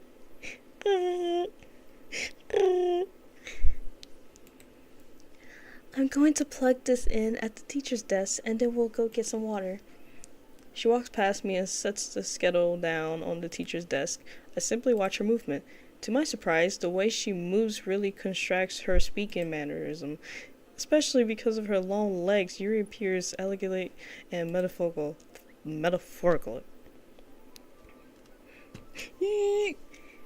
Okay, may I have the water pitcher? Thanks, I'll be right back. I might as well walk with you. Yeah, why not? Shall we go together? Yeah. Where are you two off to? Where the fuck you keep going? Where are you coming from? Damn, bitch! Where are you coming from? Where? Bro, where? Where are you coming from? This bitch like, slide to the right, ding, slide to the left, ding, crisscross, ding, ding, crisscross, ding, ding, cha-cha-wrist move. Like, fucking hell. Where are you two off to? We're just, Yuri was going to make some tea, so I suddenly realized how weird it sounds to explain this to Monica. We're just filling the water pitcher. Ah, okay. Sorry, I was just being a bit curious. That's kind of a one-person job, isn't it? Monica, please mind your own business for once. Damn! Or do you want to tell me there's something wrong with helping involve Eclipse in club activities? My mouth gabs. I suppose there's nothing wrong with that. Then let's go, Eclipse. Yuri quickly exits the room as I follow. Monica gonna beat your ass. Once in the hallway, she suddenly puts her forehead against the wall. I spoke without thinking. How could I say something like that? Yuri? Something about the way she said it. It made me feel so irritated. What's wrong with me? No, Yuri, I think you did the right thing. I wasn't expecting it, but it's also not right for Monica to judge people like that. Eclipse, how come even when I do something bad, you're being nice to me? Because nothing that you do is as bad as you make it seem in your head. Nobody's perfect. We have emotions and we can't always hide them away. But you always amplify things in your head. Your mind turns a light rain shower into a hurricane. N- no. Wouldn't you hate me for something as terrible as that? Why would I hate you? I can't hate someone for having emotions. What kind of friend would that be? Friend, you say? Yuri lifts her head. Eclipse, I really like being friends with you. Thanks, Yuri. I like being friends with you too. I feel kind of awkward saying something like that, but I'm doing my best to help Yuri feel better. Lulu, can I get out of the basement? Can I get out of the basement now? I want to leave. Can you take these chains off of me?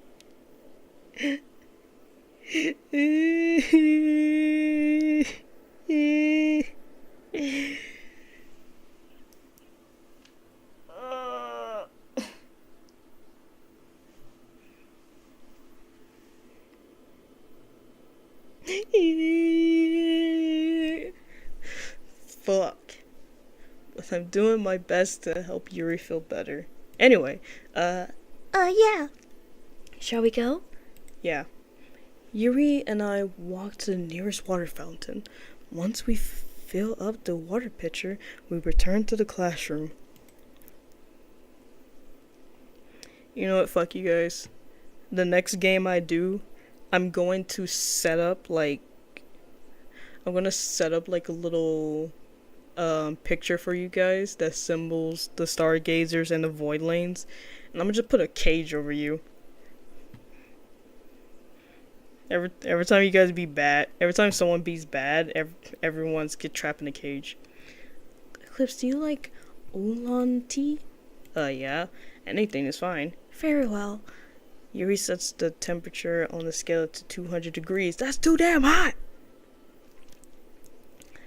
Now it's time to get the teapot. You really do this properly, don't you? Of course. I shouldn't do any less when I'm making tea for others. Even if I'm not an expert on tea or anything? Uh-huh. In that case, you'll only be even more impressed. Perhaps I will. I will do it. I will. You know what? Hold on. Nah, fuck you guys. You know what? I'm gonna do it right now. Hold on. Give me a second. Where is it? Where's the thing? No, hold on, wait. I'm gonna look for it right now. Fuck you guys.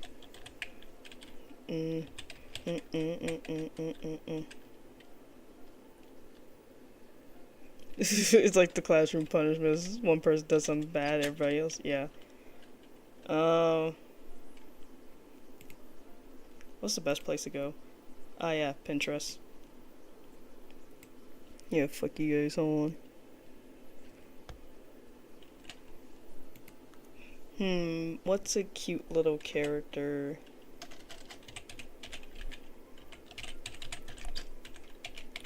What's a cute little character that will be okay and not get me copyright because of something?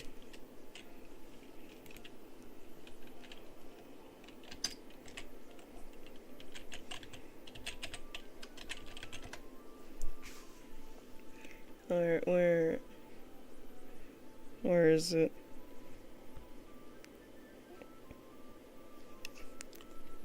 Trying to find it. I cannot find it. Everyone getting punished, I don't care.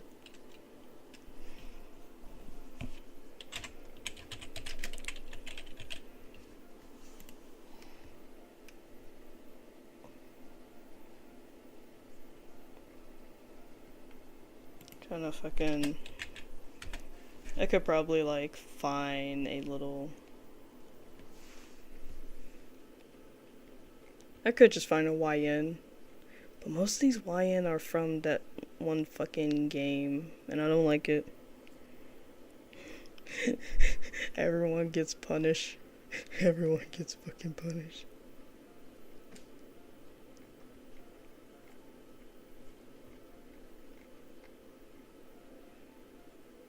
You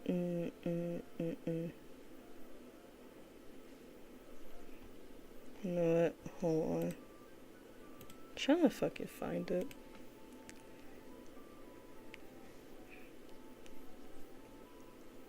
No, because that's gonna make me lag. Where is the thingy thing?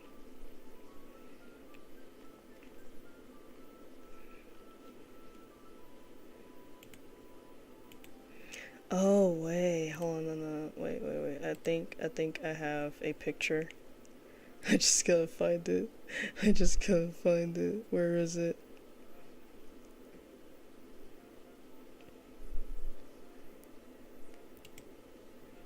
I don't care how long this is gonna take me. I'm gonna fucking find it.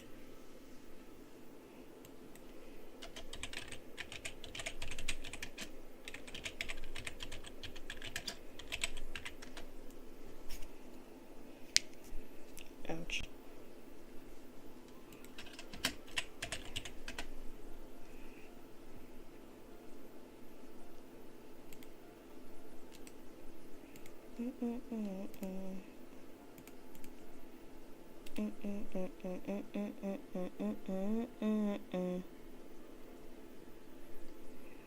Can't really find fucking shit.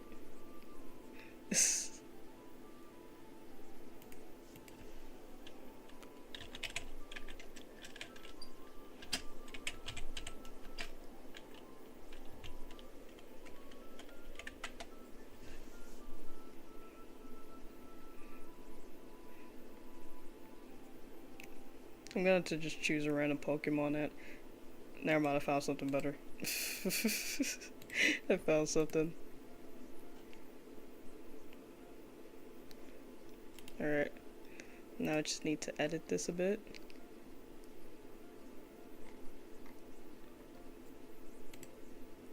Alright. Bam. And then just do this really quick. I hope you guys know I'm actually doing this. I hope you guys know. I'm like actually fucking doing this shit.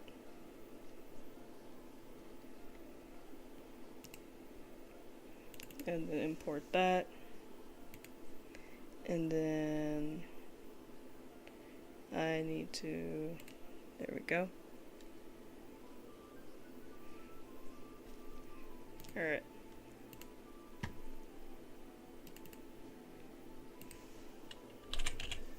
This is temporary going to be chat until I find something better.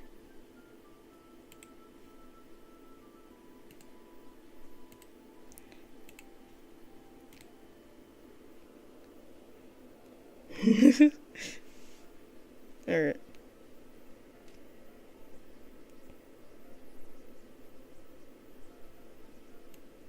Just gonna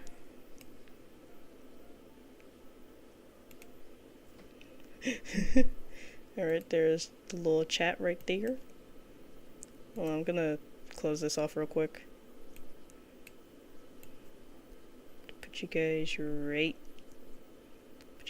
there. No, you guys are being punished, and there is a reason. Yeah, chat is a cat until someone makes a official chat look.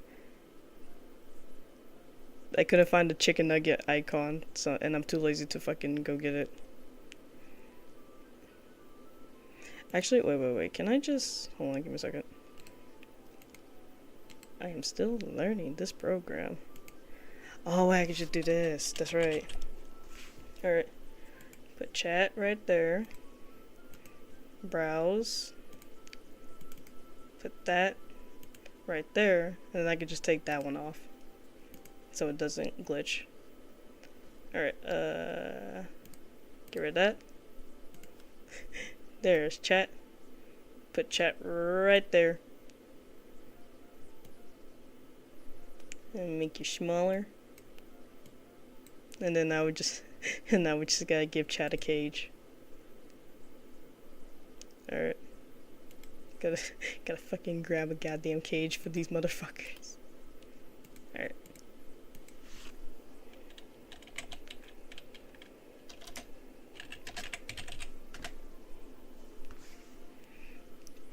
Do do do do do do do.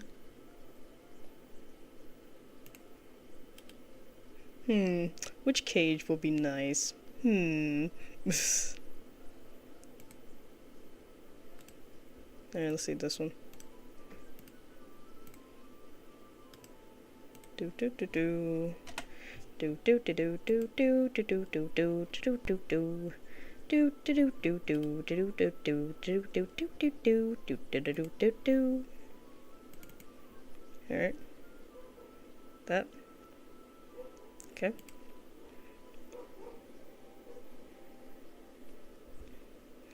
Alright. And then go into first things first. We're gonna put chat right. Chat's name right. Nope, not right there. There we go. Okay. Put chat right there. And then what we're going to do is give chat a new cage. There's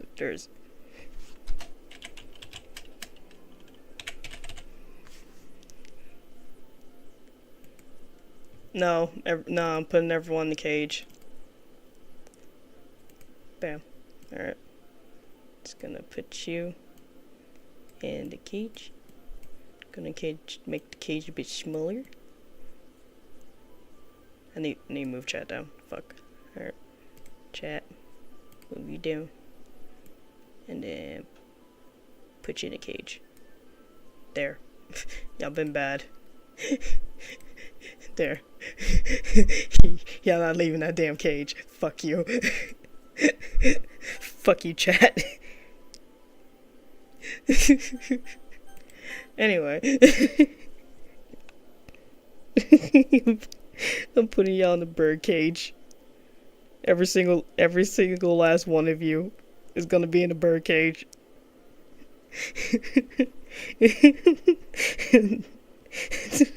No. No. Alright, anyway. Yuri fetches a teapot and begins measuring the tea leaves. And shut up there! Shut the fuck up there! To my surprise, she even starts humming a little to herself. You must be in a good mood now. Says so? I was letting it show. And you notice, I was doing a bit of thinking, and I decided that I would try expressing myself a little bit more. It turns out it's not very hard for me to do, when it's you who's around anyway. Ah, that's great, Yuri. Just don't push yourself too much. You're always worried about me, Eclipse. It's very endearing. Yuri wasn't kidding. I don't even know if I can keep up with this. I watched Yuri pour a cup of tea for each of us. Eclipse, I have another request. Do you mind if we sit on the floor today? Why's that? It's a little bit easier on my back. I can read with my back against the wall rather than bending over at my desk. Oh, sorry, I didn't realize. No worries. I just have back pain fairly regularly, so I do my best to manage it. Oh yeah, no, I think I know the reason why I have back pain. Multiple reasons, actually.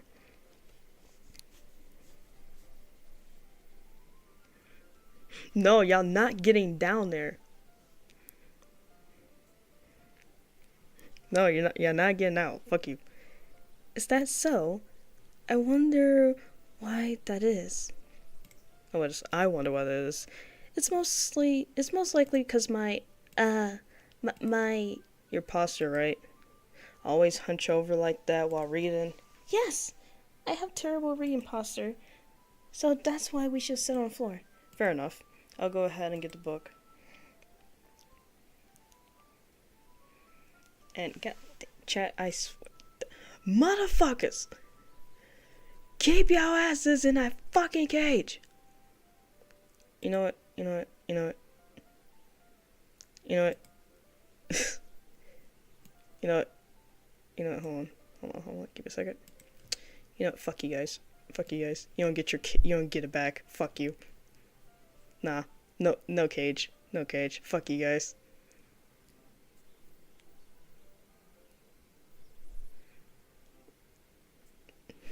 No more cage. No more pretty cage. I'm joking. Stay y'all asses in there. Stay y'all fucking asses in there. Stay. And I'm locking it. I locked the cage. Wait, hold on. Let me make sure I locked it. Is the lock button on? Yes, it is. Okay. I locked the cage, so fuck you. Alright, anyway. I retrieved the book from my bag. I have some chocolate as well. It's a bag of small chocolate candies I kept hidden from Sayori's candy radar. I take it since it will go well with the tea. Yuri and I then sit against the wall, teacups at our side. As if in sync, we assumed the same reading position as last time, each holding one half of the book. Except this time, our bodies are even closer to each other. I can't see too well. Huh? Yuri slides closer until our shoulders are touching. How am I supposed to focus on reading like this? Yuri was always kind of cute, but when she's being less apprentice, it's almost more than I can handle. Your teacup. Yuri hands me my teacup. Holding it with my hand that's not holding the book, I end up in a position that makes it even harder to focus, because now I need to worry about making sure I don't accidentally touch her chest. Meanwhile, Yuri hasn't noticed a single thing. She wears her intense reading expression, and I can only presume the world around her has faded away. I use all of my willpower to focus on reading. After a few minutes, I finally managed to relax a little. I put the teacup between my legs and fondled with the chocolate wrapper. Sorry. I briefly let go of the book to finish opening the wrapper. You can have as much as you want. That's okay. I won't take any.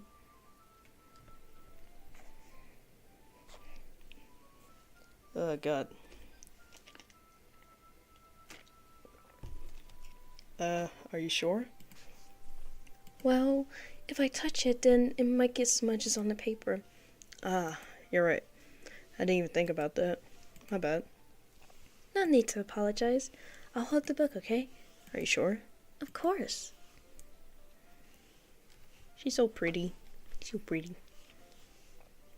Yuri opens the book with both hands. She holds it so that I don't have any hard of a time reading from it. But as a result, her left arm is practically resting on top of my leg. Well, in that case, Yuri's already totally focused on reading again. I take a chocolate candy and pop it in my mouth. Then I take another chocolate and I hold it up to Yuri. She doesn't even look away from the book. She simply parts her lips as if this situation was completely natural. But that means I can't stop here.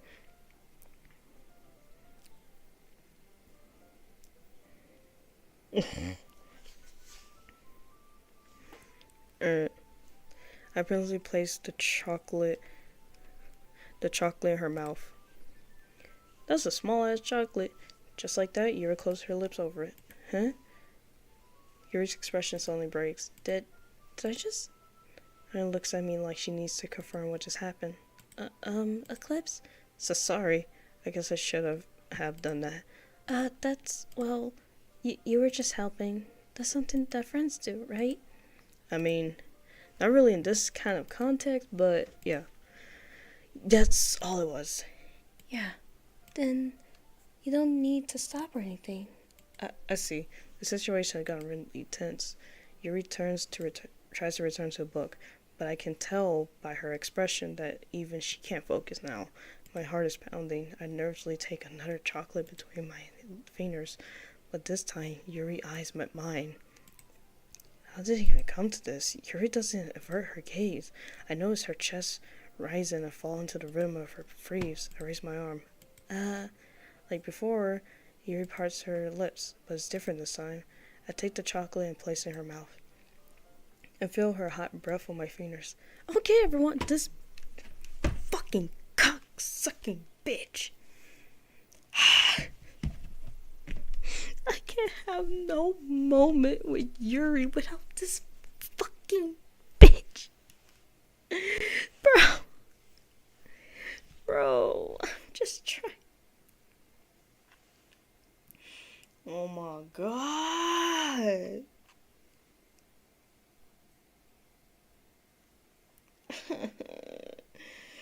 Bro.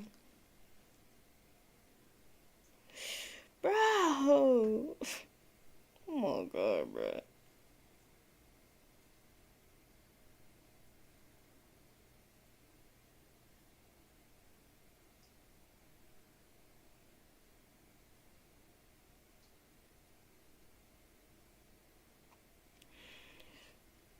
Oh my god.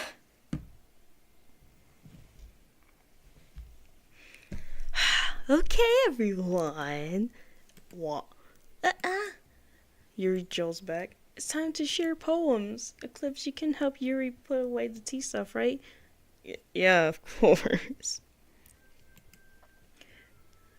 Okay, thanks. The spell is totally broken. I'll take care of the cups. Yeah. Yuri picks up the teacups from the floor. I pick up the bag of chocolates. In the end, we hastily clean up without as much as a word between us. I get the feeling this is something neither of us will have the courage to bring up.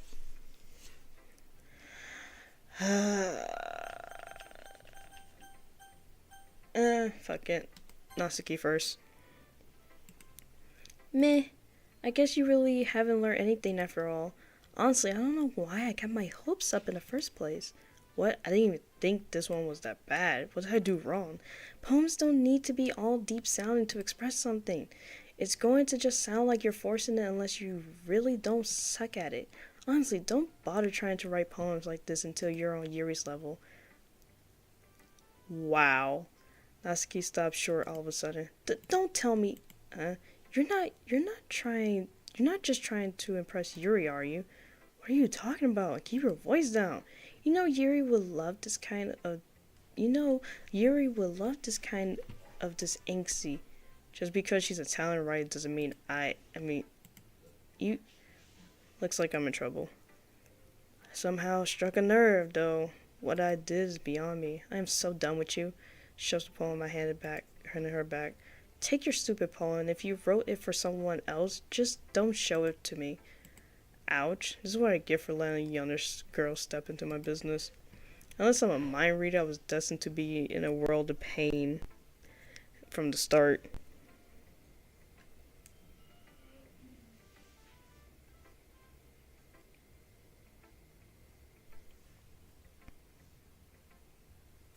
God damn. At least Natsuki wasn't really the girl I was trying to impress in the first place. Sorry. It's nice, I guess. Come on, I can already tell you don't like it.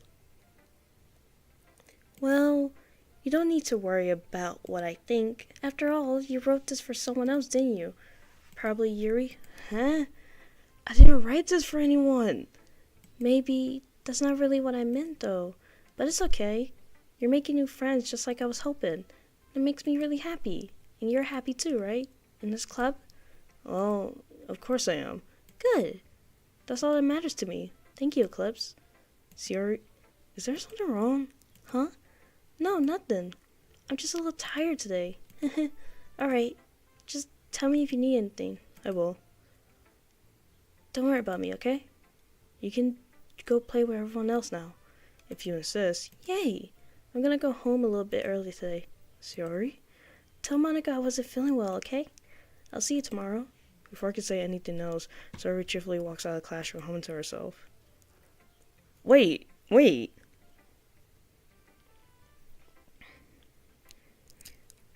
What is my poem? I don't remember choosing words.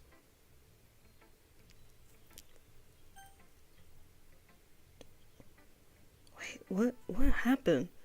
Wait. Wait, did I accidentally... Was I choosing words during my system update? Ah, shit. Okay, so, 2 girls are mad at me. Just gonna go for Yuri. Eclipse, your writing has only improved in these last few days. Every poem you show me has been nothing short of spectacular. I can really feel the emotions. I'm a little involved, even. I don't think it ever came to me this naturally. Yuri, that's the wrong way to put it. This never did come naturally to me, but I've been able to improve so much thanks to you. You're really the example I was chasing after. Is that so? Yuri gently smiles to herself. This feeling. I'm so glad I got the chance to share my writing. I never thought it would feel like this. I remember you mentioned that yesterday. I can't believe that you're so good at something and you never even shared it with anyone. What? Can I send you something? It's just something to replace the cat in the birdcage. Sure, send it to me.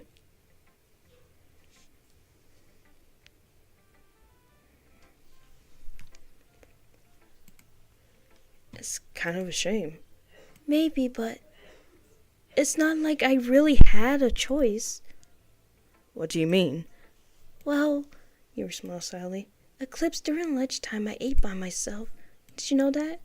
It's a great time to find a quiet place and do some reading. In fact, I always have some books with me. You could say I really enjoy reading. Well, that's one way to put it anyway.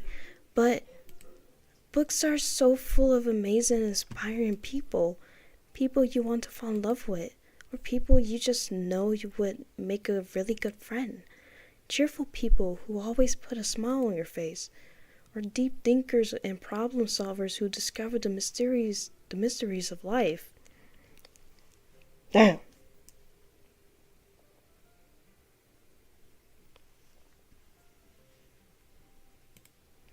So, when you look at it that way, I'm surrounded by friends every day, you know? And those friends don't laugh at me.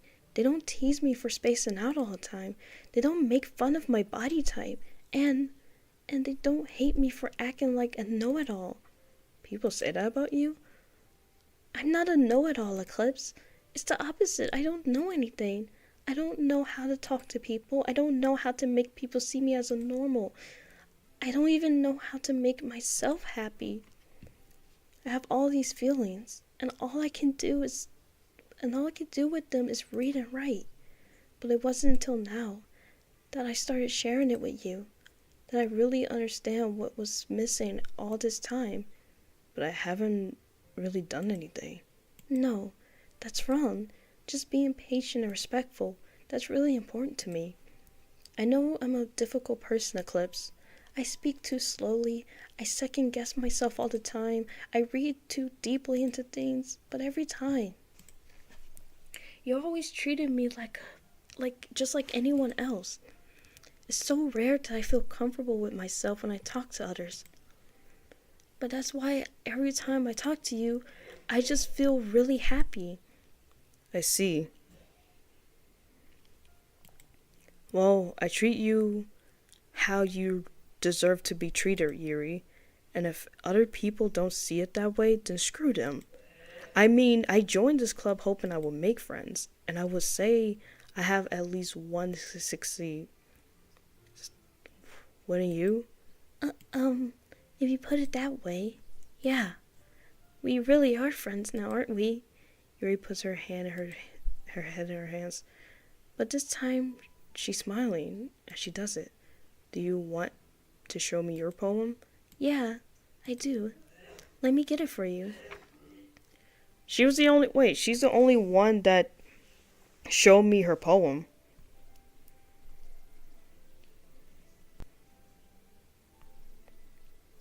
She was the only one that showed me the damn poem. Wait, hold on. Natsuki and Sayori didn't show me their poems. They didn't show me their poems at all. Will I get to read it?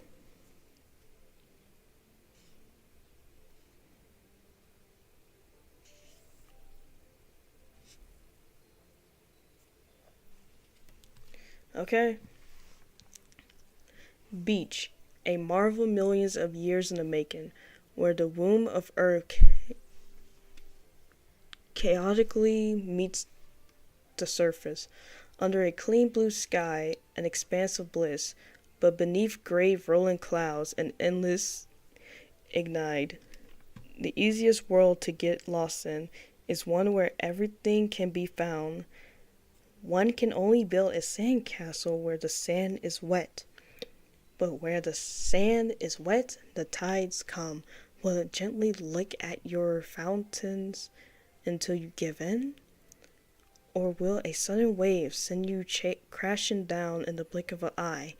Either way, the outcome is the same, yet we still build sandcastles. I stand where the form wraps around my ankles, where my toes squish into the sand.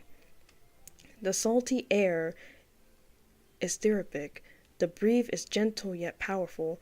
I sink my toes into the ultimate boundary line, tempted by the forming tendrils.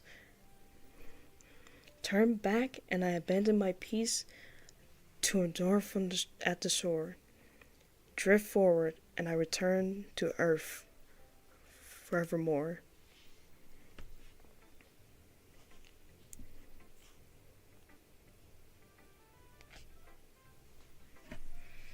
Alright. I'm aware that the beach is kind of an insane thing to write about, but I did my best to take a metaphorical approach to it. You said that, like, you didn't even want to write about it. Oh, you haven't heard? After yesterday, Natsuki and I, well, it was amusing that we wrote about something similar in such different ways. So Natsuki wanted us to write about the same topic as each other again. I see.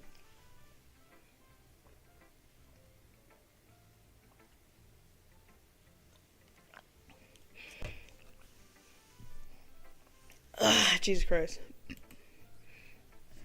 Natsuki didn't even let me read her poem, so I don't have much to contribute. Okay, yeah, so Natsuki didn't even show me her fucking poem. I suppose to better compare the difference in our writing styles, or thought process. Anyway, it was her idea. Knowing her, it's no surprise that she would want to do something like that. She probably just wants to show off. It's not like I have a particular interest in her writing style. I just went with her request, but, well, I suppose it's not so bad to write about something simple occasion. It can be refreshing, you know? It's good for me to calm my thoughts once in a while. Yeah, I think I agree. Thanks for sharing.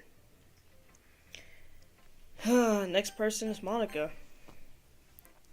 Hi, Eclipse. Have you thought about what you want to submit to perform at the festival? Well, being in this club is one thing. Before in front of a bunch of people, I have to give it some more thought. Okay, no pressure. But whatever you do, I'm sure it'll turn out great. It would also make me happy to see. Anyway, let's take a look at today's poem. Sure. I let Monica take the poem I'm holding in my hands. This one's good. It feels like you're not only getting more comfortable with your style, but your imagery is better than the last one I read. Just wondering, but have you been finding inspiration in Yuri's writing style? I guess so. You can't deny that she's talented. Yeah, totally. I think her poems are the most romantic. That's the best way to describe it. She's like a totally different person when she picks up a pen. I noticed that too. Or when she's talking about literature, it's like a light turns on inside her. Sadly, it's hard to get much personal conversation out of her. Trust me, I tried. Who knows what goes on in that head of hers? I hope you don't mean that in a bad way. No, of course not. I just meant that I wish she didn't keep so much stuff to herself.